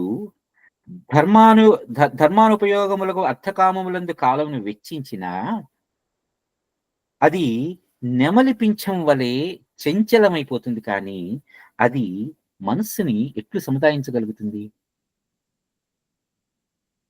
ఇప్పుడు ధర్మార్థ కామమోక్షాలు అంటారు. సరే, ధర్మం కోసం, కామం కోసం, అర్థం కోసం కష్టపడుతున్నాడు మనిషి. ఏదో ధర్మకార్యం చేయాలి అని అనుకున్నాడు, చేశాడు. దాని మూలంగా ఏమైంది? ఏదో కీర్తి ప్రతిష్టలు వచ్చినాయి. ఎంతకాలం ఉంటాయి కీర్తి ప్రతిష్టలు? అసలు కీర్తి ప్రతిష్టలు కావాలని ఎందుకు కోరుకోవాలి నువ్వు?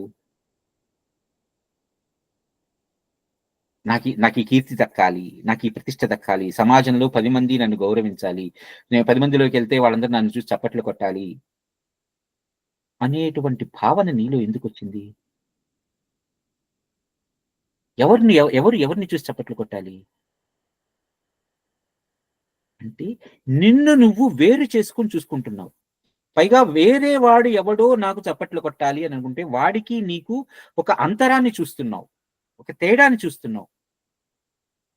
లేదు, వాడే నేను, వాడిలోనూ ఉన్నది నేను అనేటువంటి ఆ ఆత్మజ్ఞానమే, ఆత్మే అనేదంటే ఇంకా అప్పుడు ఎవరు చూసి చప్పట్లు కొట్టాలి కదా. అప్పుడు ధర్మ కార్యం చేస్తున్నాను అనేటువంటి ఆలోచన నీకెందుకు? నువ్వు చేయాల్సిన పని నువ్వు చేసేసే. ఇదే నిష్కామ కర్మ అంటే నువ్వు కోరుకోకుండా నువ్వు పని చేసేసే. ఎందుకంటే అది చేయాల్సిన బాధ్యత నీది.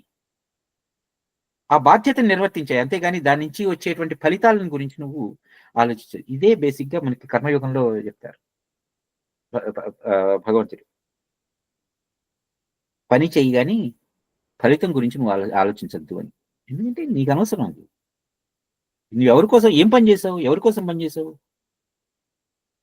నీ కోసం, నీ ఎదుగుదల కోసం.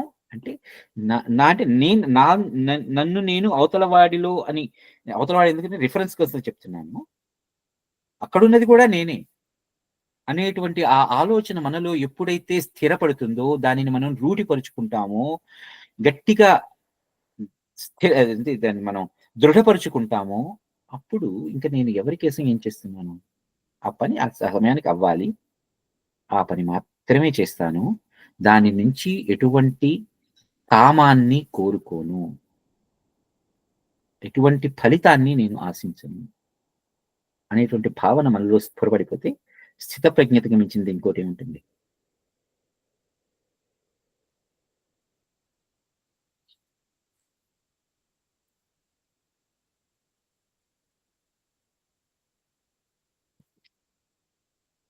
అలానే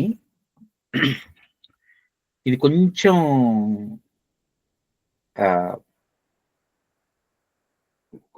ఈ విషయం చెప్తాను, మీరు దాన్ని అర్థం చేసుకోండి. ఇప్పుడు కళలో పడుకున్నప్పుడు కళలో మనకి అనేకమైన అనుభూతులు రావచ్చు. కొన్నిసార్లు కామసుఖాలు అనుభవించినటువంటి అనుభూతులు రావచ్చు.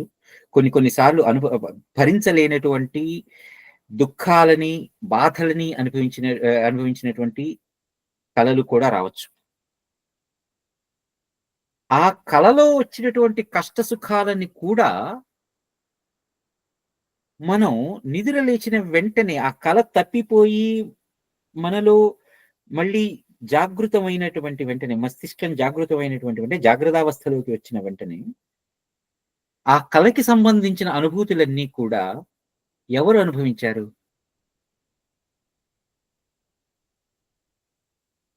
అంతవరకు కూడా ఆ కళలో ఉన్నటువంటి నేనే అనుభవించాను. అంటే అది కళే అని తర్వాత నాకు తెలిసిన తర్వాత, అంతకు మునుపు అనుభవించినటువంటి సుఖాలు ఏవైతే ఉన్నాయో ఆ సుఖాల గురించి బాధపడ్డాను. అరే పోయిందే, ఈ కళ ఇంకాసేపు ఉంటే బాగుంటుంది అనుకుంటాను. అదే కష్టాలు ఏవైతే వచ్చినాయో, శారీరకమైనటువంటి బాధలు ఏవైతే వచ్చినాయో, మానసికమైనటువంటి బాధలు ఏవైతే వచ్చినాయో అవి కొన్ని కళలోనే. నిద్ర మేల్కొన్న వెంటనే అవి పోయినందుకు ఆనందించాను. అబ్బయ్యా ఈ పోన్లే కళ అయిపోయింది. అంటే ఒకేసారి అరే ఈ కళ పోయిందే, ఇంకొంతసేపు ఉంటే బాగుంటుంది అనిపించిన కళ, అరే కుదే పోయిందబ్బా నిద్ర లేచిన మేల్కొన్నాను అనేటువంటి అనిపించినటువంటి కళ ఎవరు అనుభవించారు? మనలో మనమే అనుభవించాం. ఆ అనుభవంతో ఉన్నటువంటి కూడుకున్నటువంటి ఆ అనుభవం ఒక్క క్షణం ఇలా వెళ్ళిపోయింది. మళ్ళీ ఒక్క చిటిక వేసే లోపల ఆ అనుభవం అంతా వెళ్ళిపోయింది. అలా ఉండి ఇలా వెళ్ళిపోయేటువంటి ఈ అనుభూతులు శాశ్వతమా? అసలు శాశ్వతంగా ఉండాలి అని అనుకోవటం కూడా ఒక రకమైనటువంటి రుగ్మతే. ఎందుకు అనుకుంటున్నావు నువ్వు శాశ్వతంగా ఉండాలి అనేటువంటిది? ఈ జ్ఞానం నాకు శాశ్వతంగా ఉండాలి అంటే నువ్వు శాశ్వతమా? ఫస్ట్ ఆఫ్ ఆల్ లేనప్పుడు ఇంకా జ్ఞానం ఏం శాశ్వతం? కొంచెం అందుకనే మనకి మీరు చెప్పింది ఏంటంటే, కొంచెం నేను జాగ్రత్తగా విని అర్థం చేసుకోండి. ఎందుకంటే అటు ఇటు జరిగింది అంటే మనకి పూర్తిగా వేరే రకమైనటువంటి ఆ అర్థంలోకి వెళ్ళిపోతుంది. కొంచెం జాగ్రత్తగా అర్థం చేసుకోండి. మీరందరూ విజ్ఞులు కాబట్టి, దాన్ని అర్థం చేసుకోగలరు కాబట్టి చెప్తున్నాను. ఇట్స్ వాకింగ్ అనే షార్ప్ ఎడ్జ్ అన్నమాట.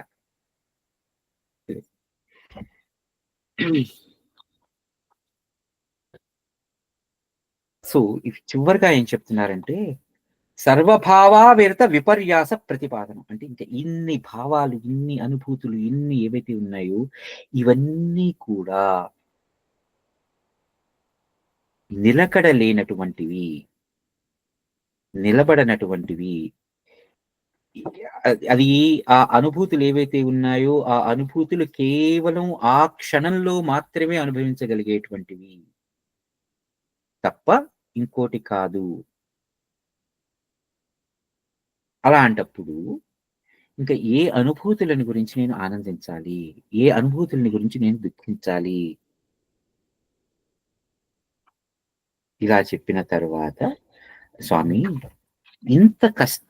ఇటువంటి పరిస్థితుల్లో నేనున్నా.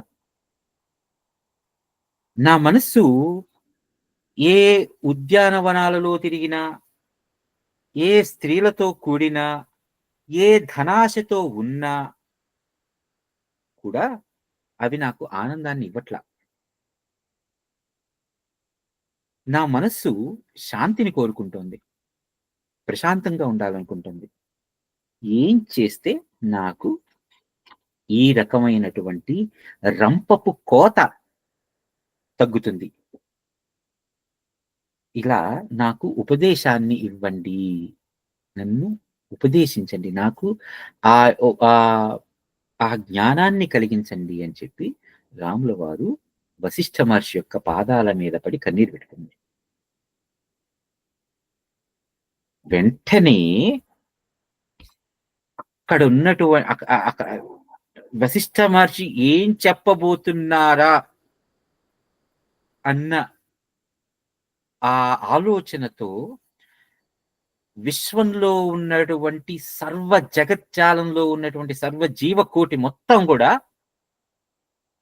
ఆ సమయంలో దశరథ మహారాజు గారి యొక్క సభా ప్రాంగణంలోకి వచ్చి నిలబడింది, కూర్చున్నది. అంటే అసంఖ్యాకమైనటువంటి జీవజాలం మొత్తం కూడా మహర్షులు, మునులు, సిద్ధులు, చారణులు, గంధర్వులు, కిన్నెరలు, కింపురుషులు, దేవతలు, తర్వాత ఈ అచరాలు, చరాలు ఏవైతే ఉన్నాయో, అక్కడికి చెట్లు కూడా వాటి వాటి యొక్క అధిష్టాన దేవతలైనటువంటి వాళ్ళందరూ కూడా ఆ సమయంలో దశరథ మహారాజు గారి యొక్క ఆ సభా ప్రాంగణంలోకి వచ్చి కూర్చునిపోయారు. ఏం చెప్పబోతారు? ఎందుకంటే పైగా అందరూ కూడా రాముణ్ణి శ్లాఘించారు. రామా, ఇంత గొప్పగా నువ్వు ఆలోచించగలవా? ఇంత గొప్పగా ఆలోచించడం నీకు మాత్రమే సాధ్యమైనది. నీ యొక్క ఆ బాధని, వేష్టని ఇంత చక్కగా విశదీకరించి, స్వామి నన్ను కాపాడు, నన్ను ఆదరించు, నన్ను ఉద్ధరించు అని చెప్పుకోగలిగేటువంటి సామర్థ్యం నీకు ఇంత గొప్పగా ఉన్నదా? ఎందుకంటే మనలో కూడా అటువంటి నా ప్రాబ్లం ఏంటో ఐడెంటిఫై చేసుకోగలగటం ఏదైతే ఉందో, అది మనలో కూడా ప్రస్తుతానికి మనం ఐడెంటిఫై చేసుకోగలిగితే దాని నుంచి మనం బయటపడగలం. ఇప్పుడు సాధారణంగా అంటారు, నీలో ఉన్నటువంటి ప్రాబ్లం ఏదో ఐడెంటిఫై చేసుకోగలిగి దానిని నీకు నువ్వు చెప్పుకోగలిగితే నీ యొక్క సగం ప్రాబ్లం తీరిపోయినట్టే అని అంటారు కదా. ఆ సగం సమస్య తీరిపోతుంది. ఎప్పుడు సమస్య ఏంటో ఐడెంటిఫై చేసుకోగలిగితే, గుర్తించగలిగితే. ఆ సమయంలో ఎవరెవరు వచ్చారంటే వాల్మీకి మహర్షి అక్కడ ఉన్నారు. ఆ సభా ప్రాంగణంలోకి వచ్చేసారు.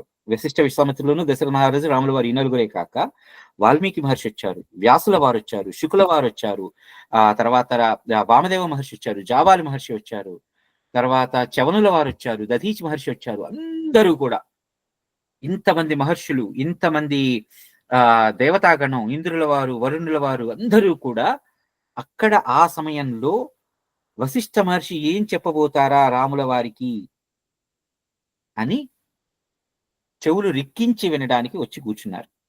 వచ్చిన వాళ్ళందరికీ కూడా దశరథ మహారాజు ఆనందంతో స్వాగతం పలికారు. రండి కూర్చోండి, రండి కూర్చోండి, రండి కూర్చోండి. అంత గొప్పదైనటువంటి ఆ విషయాన్ని వినటానికి వాళ్ళందరూ అక్కడ వచ్చి కూర్చున్నారు. ఇక్కడితో మనకి వైరాగ్య ప్రకరణం పూర్తయింది. రాముల వారి యొక్క వైరాగ్యానికి సంబంధించినటువంటి కారణాలు ఇవి అని చెప్పిన తరువాత దానికి సమాధానంగా వశిష్ఠ మహర్షి రాముల వారు వేసినటువంటి ప్రశ్నలకి సమాధానంగా ఏం చెప్పబోతున్నారు అనేటువంటి సందర్భం దగ్గర మనం ఆగుదాం. ఇక్కడితో వైరాగ్య ప్రకరణం పూర్తయింది. వచ్చే వారం నుంచి మనం తర్వాత రెండవ ప్రకరణమైనటువంటి ముముక్షు ప్రకరణం గురించి వెళ్తున్నాం. ముముక్షు అంటే ఎవరు, అసలు ముముక్షు వ్యవహారం ఏమిటి, ఆ ముముక్షు యొక్క లక్షణాలు ఏంటి, అంటే ఆ ముముక్షు యొక్క స్థితి, ముక్తి గావించబడినటువంటి స్థితి, ఆ స్థితిలో లక్షణాలు ఎలా ఉంటాయి, ఏం చేస్తారు, ఎలా చెయ్యాలి అనేది మనకి వశిష్ఠ మహర్షి వచ్చే వారం నుంచి చెప్పబోతున్నారు. అంతవరకు కూడా మనం రాముల వారికి వశిష్ఠ మహర్షికి దండం పెట్టుకుని ఇక్కడ ఆగుదాం. జయ శ్రీరామ్. జై శ్రీరామ్. జై శ్రీరామ్ అండి. నమస్తే. నాకు ఒక క్వశ్చన్. చెప్పండి.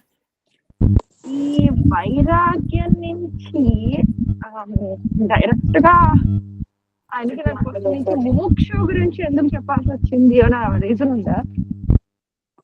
అది మనం వచ్చే వారం ఆగుదామా? ఓకే. అదే సరే అయితే. ఎందుకు మొదలు పెట్టారు, ఎందుకు ముముక్షు గురించి ఎందుకు చెప్పారు అంటే వాల్మీకి మహర్షి రాసినప్పుడు దానిని ఇన్ని 6 ప్రకరణాలలోనూ విడదీశారు, కానీ ఈ మొత్తం సంభాషణ అంతా ఒకేసారి జరిగింది కదా. మనకి విశదీకరించడం కోసం ఎందుకు ఈ సందర్భంలో వశిష్ఠ మహర్షి ఈ విషయాల గురించి కాబట్టి దీనిని ప్రకరణం అని అన్నారు, దీనిని ప్రకరణం అన్నారు, ఇది ఉత్పత్తి ప్రకరణం అన్నారు, ఇలా చెప్పుకుంటూ వచ్చారు. కానీ వశిష్ఠ మహర్షి కంటిన్యూస్ గా చెప్పుకుంటూ వెళ్ళారు. సరే అండి, నమస్తే. మనం అందుకని ఆ ముముక్షు ప్రకరణం అనేది ఏంటో మనం వచ్చే వారం మన సౌలభ్యం. నేను ఒక క్వశ్చన్ పుట్ ఫోర్ థాట్ అని చెప్పేసి వదిలేస్తానండి. తర్వాత ఎవరి గురించి మనం రేపు నెక్స్ట్ వీక్ మాట్లాడుకుందాం. తప్పకుండా. సో డిస్టర్బెన్స్ బాగా ఉంది. అమ్మ ఒక్కసారి మ్యూట్ చేస్తారమ్మా మీరు మళ్ళీ. అతే గారు ఒక్కసారి. Thank you. సో బేసిక్ గా ఇప్పుడు రాముల వారికి 16 ఏళ్ళప్పుడు ఈ యోగ వాసిష్టం జరిగింది. సరే, ఆయన తర్వాత వెళ్ళారు, యుద్ధాలు చేశారు, వచ్చారు, సీతమ్మ వారిని పెళ్లి చేసుకున్నారు, అరణ్యానికి వెళ్ళారు. సో అక్కడ మళ్ళీ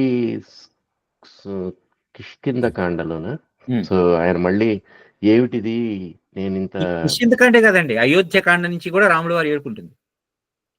సో ఇది విన్న తర్వాత కూడా అలోక్యాలుగా అన్నాను, కానీ రాముల వారి దుఃఖం అక్కడ మనకి అయోధ్య కాండలో కూడా తెలుస్తుంది. ఎందుకంటే దశరథ మహారాజు గారు చనిపోయినప్పుడు మరి చిత్రకూటం దగ్గర ఆయన దుఃఖపడ్డరు. మరి ఆ తర్వాత సీతమ్మ వారిని విరాధుడు ఎత్తుకెళ్ళిపోతాడు అరణ్యకాండ ప్రారంభంలో. అప్పుడు ఏడవరు. ఆ తర్వాత రావణాసురుడు వచ్చి ఎత్తుకెళ్ళిపోయినప్పుడు రాముల వారు దుఃఖించరు. సో ఆలోచించాల్సిన క్వశ్చన్ ఏంటంటే, నేను ఇప్పుడు వేసేది ఈ వారం అంతా ఆలోచించడానికి. గుడ్ చెప్పండి. నాకు తెలుసు మీరు ఏమడకపోతున్నారు, కానీ మీరు సో యోగ వాసిష్టం మొత్తం 32 శ్లోకాలు విని ఆయన మొత్తం ఓకే ఏంటి అని తెలుసుకొని, నా వైరాగ్యానికి కారణం ఏంటి, నేను ఎందుకు అలా అవ్వకూడదని వశిష్ఠుల వారి దగ్గర నేర్చుకుని మళ్ళీ ఆయన మళ్ళీ నార్మల్ మనిషిలాగా ఎందుకు బాధపడుతూ అన్నిట్లో వెళ్ళారు. ఆయన మామూలుగా స్థిత ప్రజ్ఞత ఉండాలి కదా, అప్పటికి ఆల్రెడీ తెలుసుకున్న మనిషి కాబట్టి. సో మనం నెక్స్ట్ వీక్ మాట్లాడుకుందాం దీని గురించి. తప్పకుండా. అదే అందుకనే ఇది మీరు ఆలోచించండి, మీకు తట్టుతుంది. ఈ వారం రోజుల్లో మీరు ఆలోచించండి, ఎందుకు అనేటువంటిది ఆలోచన మీరు చేయగలిగితే దాని సమాధానం మీకే తట్టుతుంది. ఓకే, ఆలోచించండి, తప్పకుండా ఆలోచించండి. ఎందుకంటే మాకు కూడా మొదట్లో చదువుకున్నప్పుడు, నేను కానీ మురళి కానీ చదువుకున్నప్పుడు ఇద్దరం కలిసి మేము కూడా ఇదే డిస్కస్ చేసుకున్న తర్వాత మాకు సమాధానం తట్టింది. కాకపోతే ఏంటంటే నేను ఇన్ఫ్లుయెన్స్ చేయదలుచుకోవాలి, ఇది ఇలా ఉంటుంది అనేటువంటిది. మీరు ఆలోచించండి, ఆ తర్వాత మనం వచ్చే వారం మీ తట్టిన సమాధానం ఏదైతే ఉందో దాన్ని మనం చర్చిద్దాం. సారీ, నాకు కూడా ఒక క్వశ్చన్ ఉంది. తప్పకుండా. ఇప్పుడు ఇమీడియట్ గా అడ్రస్ చేయగలదు. ఇంచుమించు అంటే ఆ ఏజ్ ఉదయ్ తీసుకొచ్చారు కదా, రాములు వారికి 16 ఏళ్ళప్పుడు ఇది చెప్పారు. సో ఆయన అడుగుతున్న క్వశ్చన్స్, ఐ మీన్ అంటే కొన్ని maybe he did not experience some of those things, but how did he come across those questions? Excellent అండి, ఎక్సలెంట్. ఇప్పుడు మీరు maybe he did not experience అని అంటారు. యాక్చువల్గా నేను కొన్ని ఆపాను. యాక్చువల్ మనకి ఎందులో ఏంటంటే, రాముల వారు ఒక రాజకుమారుడు, రైట్? రాముల వారిని మీరు దేవుడనో ఇంకోటనో చూడకండి. లేదు లేదు కేవలం మేము, మన మామూలు రాజు- మనిషి, పైగా ఒక రాజకుమారుడు. Right. ఆయనకి అందుబాటులో లేని విలాసాలు ఉంటాయా?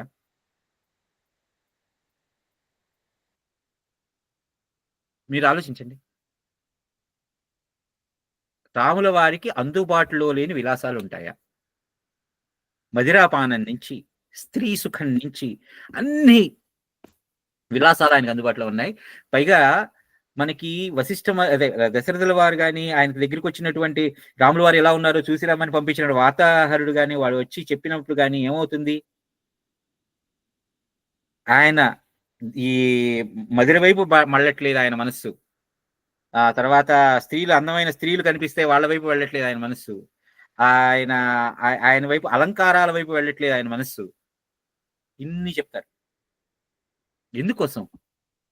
ఎందుకంటే ఆ రోజున రాముల వారు రాజకుమారుడు, ఆ రాజకుమారుల వారికి తగినటువంటి విలాసాలు అన్నీ కూడా ఆయనకు అందుబాటులో ఉన్నాయి.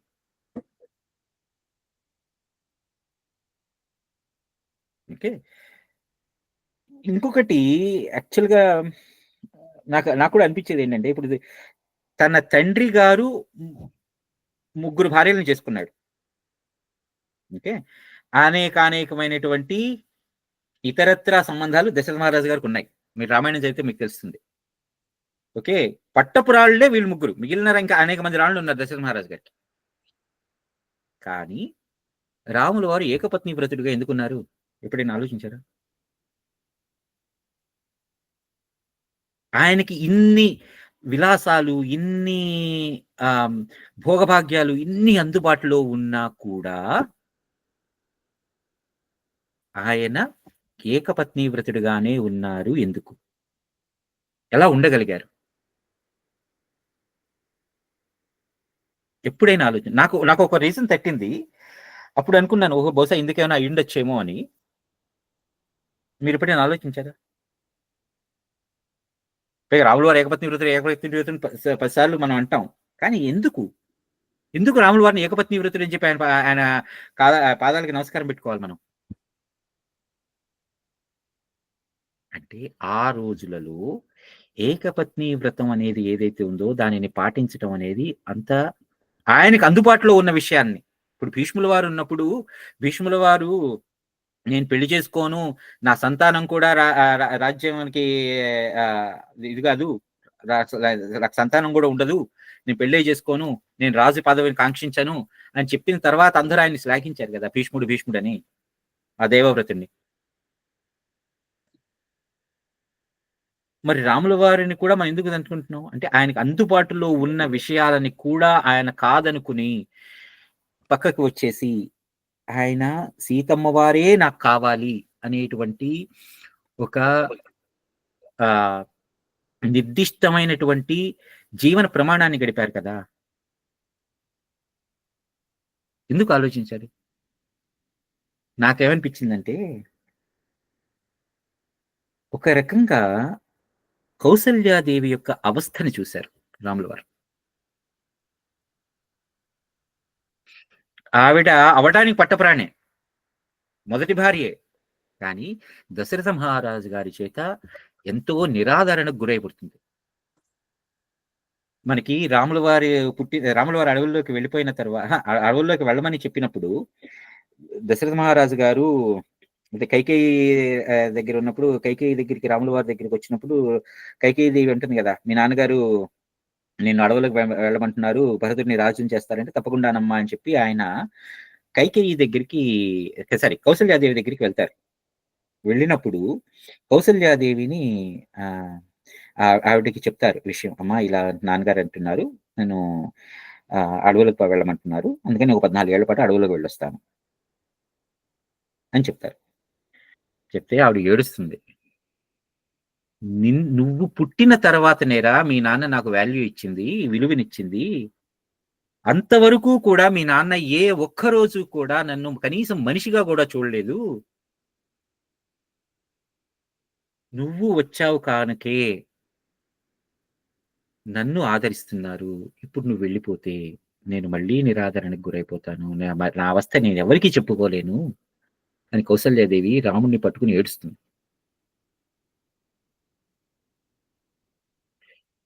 అందుకని మనకి విశ్వామిత్రుల వారు కౌసల్య సుప్రజారామ పూర్వ సంధ్యా ప్రవర్తతే అంటారు. కౌసల్య చే ఎంతో ఇష్టంగా కనబడ్డవాడా. కౌసల్య ఎంతో ఇష్టంగా కన్నది రాముల వారిని. ఎందుకోసం? తన భర్త యొక్క ఆ నిరాదరణకి గురైనటువంటి ఒక స్త్రీ యొక్క ఆ మానసిక బాధని ఇంత అని వర్ణించలేక విశ్వామిత్రుల వారు ఆ తల్లి పేరుతో, నాయన మీ అమ్మ ఇంత ఇంత ఇష్టంగా కన్నదిరా నిన్ను అని చెప్పడానికి అనిపించింది నాకైతే కనుక. కౌసల్య సుప్రజ రామ, ఎందుకు తల్లి పేరు ఎందుకు చెప్పలేదు? దశరథుడి ద్వారా కనబడ, దశరథి లేవయ్యా అని చెప్పొచ్చుగా. విశ్వామిత్రుల వారు ఎందుకు ఆ మాట అన్నారు అంటే, ఆ రోజున ఉన్నటువంటి సామాజికమైనటువంటి పరిస్థితులు కానీ, రాచరికపు లక్షణాలు కానీ, అంతఃపురంలో ఉన్నటువంటి ఆ స్త్రీల యొక్క మానసికమైనటువంటి వ్యతలు కానీ, ఇవన్నీ చూసిన తరువాత రాముల వారు సీతమ్మ వారిని అంతగా ఇష్టపడటం వెనకాల కారణం ఏదైతే ఉందో, ఆ ఇష్టపడటం కోసం ఆ సీతమ్మ వారిని అంతగా ప్రేమించటం వెనకాల కారణం ఏదైతే ఉందో, అది తన తల్లికి జరిగినటువంటి ఆ పరిస్థితులు ఏవైతే ఉన్నాయో అవి గమనించి, నా భార్యకి అటువంటి కష్టాలు రానివ్వకూడదు అని తన భార్య తరపు నుంచి కూడా ఆలోచించి ఆయన ఏకపత్ని వ్రతుడుగా ఉన్నారు. అలానే సీతమ్మ వారిని వాల్మీకి మహర్షి దగ్గర ఆశ్రమంలో వదిలేసి అశ్వమేధం చేసినప్పుడు పక్కనే బంగారు సీతమ్మ వారిని కూర్చోబెట్టుకున్నారు, కానీ ఇంకో స్త్రీని ఎవరిని కూర్చోబెట్టుకోరా. అందుకని రాముడు దేవుడు.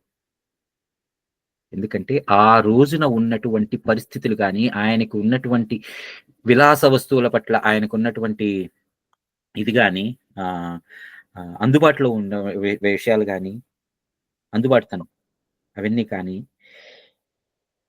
మనకి ఎన్నో ప్రలోభాలు ఆయనకి ఆకర్షిస్తూ ఉండొచ్చు. అన్ని ప్రలోభాలు ఉన్నా కూడా వాటికి పక్కన పెట్టి ఆ ప్రలోభాలకి లొగ్గకుండా ఉన్నటువంటి ఆయన మానసికమైనటువంటి శక్తి ఏదేదో, ఆ శక్తిని మాకు కూడా ఇవ్వవయ్యా అని చెప్పి రాముల వారికి దండం పెట్టుకుంటాం. అది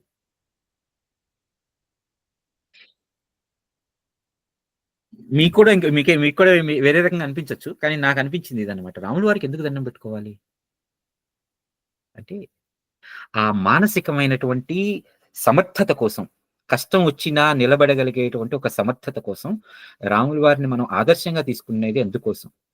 ఆయనకు వచ్చినటువంటి కష్టం, ఆయన తల్లికి వచ్చినటువంటి కష్టం, ఆయన భార్యకు వచ్చినటువంటి కష్టం, ఇన్ని కష్టాలని ఎదుర్కొని మళ్ళీ ఆయన మళ్ళీ తనంతట తానుగా నిలబడగలిగారు.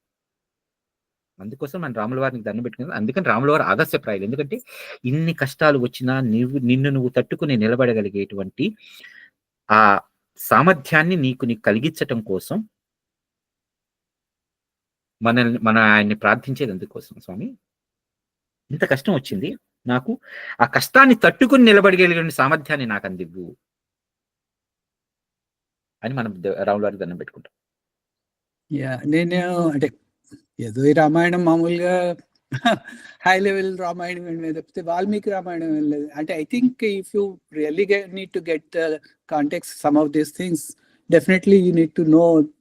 పూర్తిగా మీకు వాల్మీకి రామాయణం తెలిస్తేనే ఇంకా బెటర్ గా ఉంటుంది అనిపిస్తుంది. ఎందుకంటే చాలా విషయాలు ఇప్పుడు మీరు చెప్పినవి నాకు, ఐ మీన్ నాకే మామూలు జనాలకి ఎవరికి తెలియదని నేను అనుకుంటున్నాను. ఎందుకంటే ఐ మీన్ బేసిక్ గాను హై లెవెలే తెలుసు దాని వల్ల. సినిమాలో చూసుకుని రాముల వారి దశరథ వారు ఎలా ఉన్నారు, కౌసల్య వారు ఎలా ఉన్నారు అనుకుంటాం, కానీ వాల్మీకి మహర్షి రామాయణంలో అసలు ఎంత విశదీకరించేటట్టుగా రాస్తారంటే, ప్రతి పాత్ర యొక్క, మనకి అనుకున్నాం కదా, బ్రహ్మదేవులు వారు చెప్తారు, నీకు ప్రతి పాత్రకి మాట్లాడేటువంటి మాట వెనకాల మనసులో అనుకున్నటువంటి భావం ఏదైతే ఉందో ఆ భావంతో సహా నీకు అర్థం అవుతుంది అంటారు. అలా వాల్మీకి మహర్షి రాశారు. అందుకని రామాయణం చదివితే ఏంటంటే మనకి ఎందుకు రాముడు ఆదర్శ పురుషుడు అంటే ఇందుకోసం.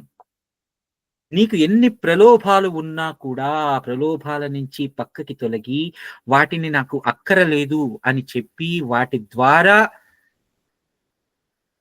మనల్ని మనం ఉద్ధరించుకోగలిగేటువంటిది ఏదైతే ఉందో ఆ సామర్థ్యం రాముల వారి నుంచి మనం అడగాలి.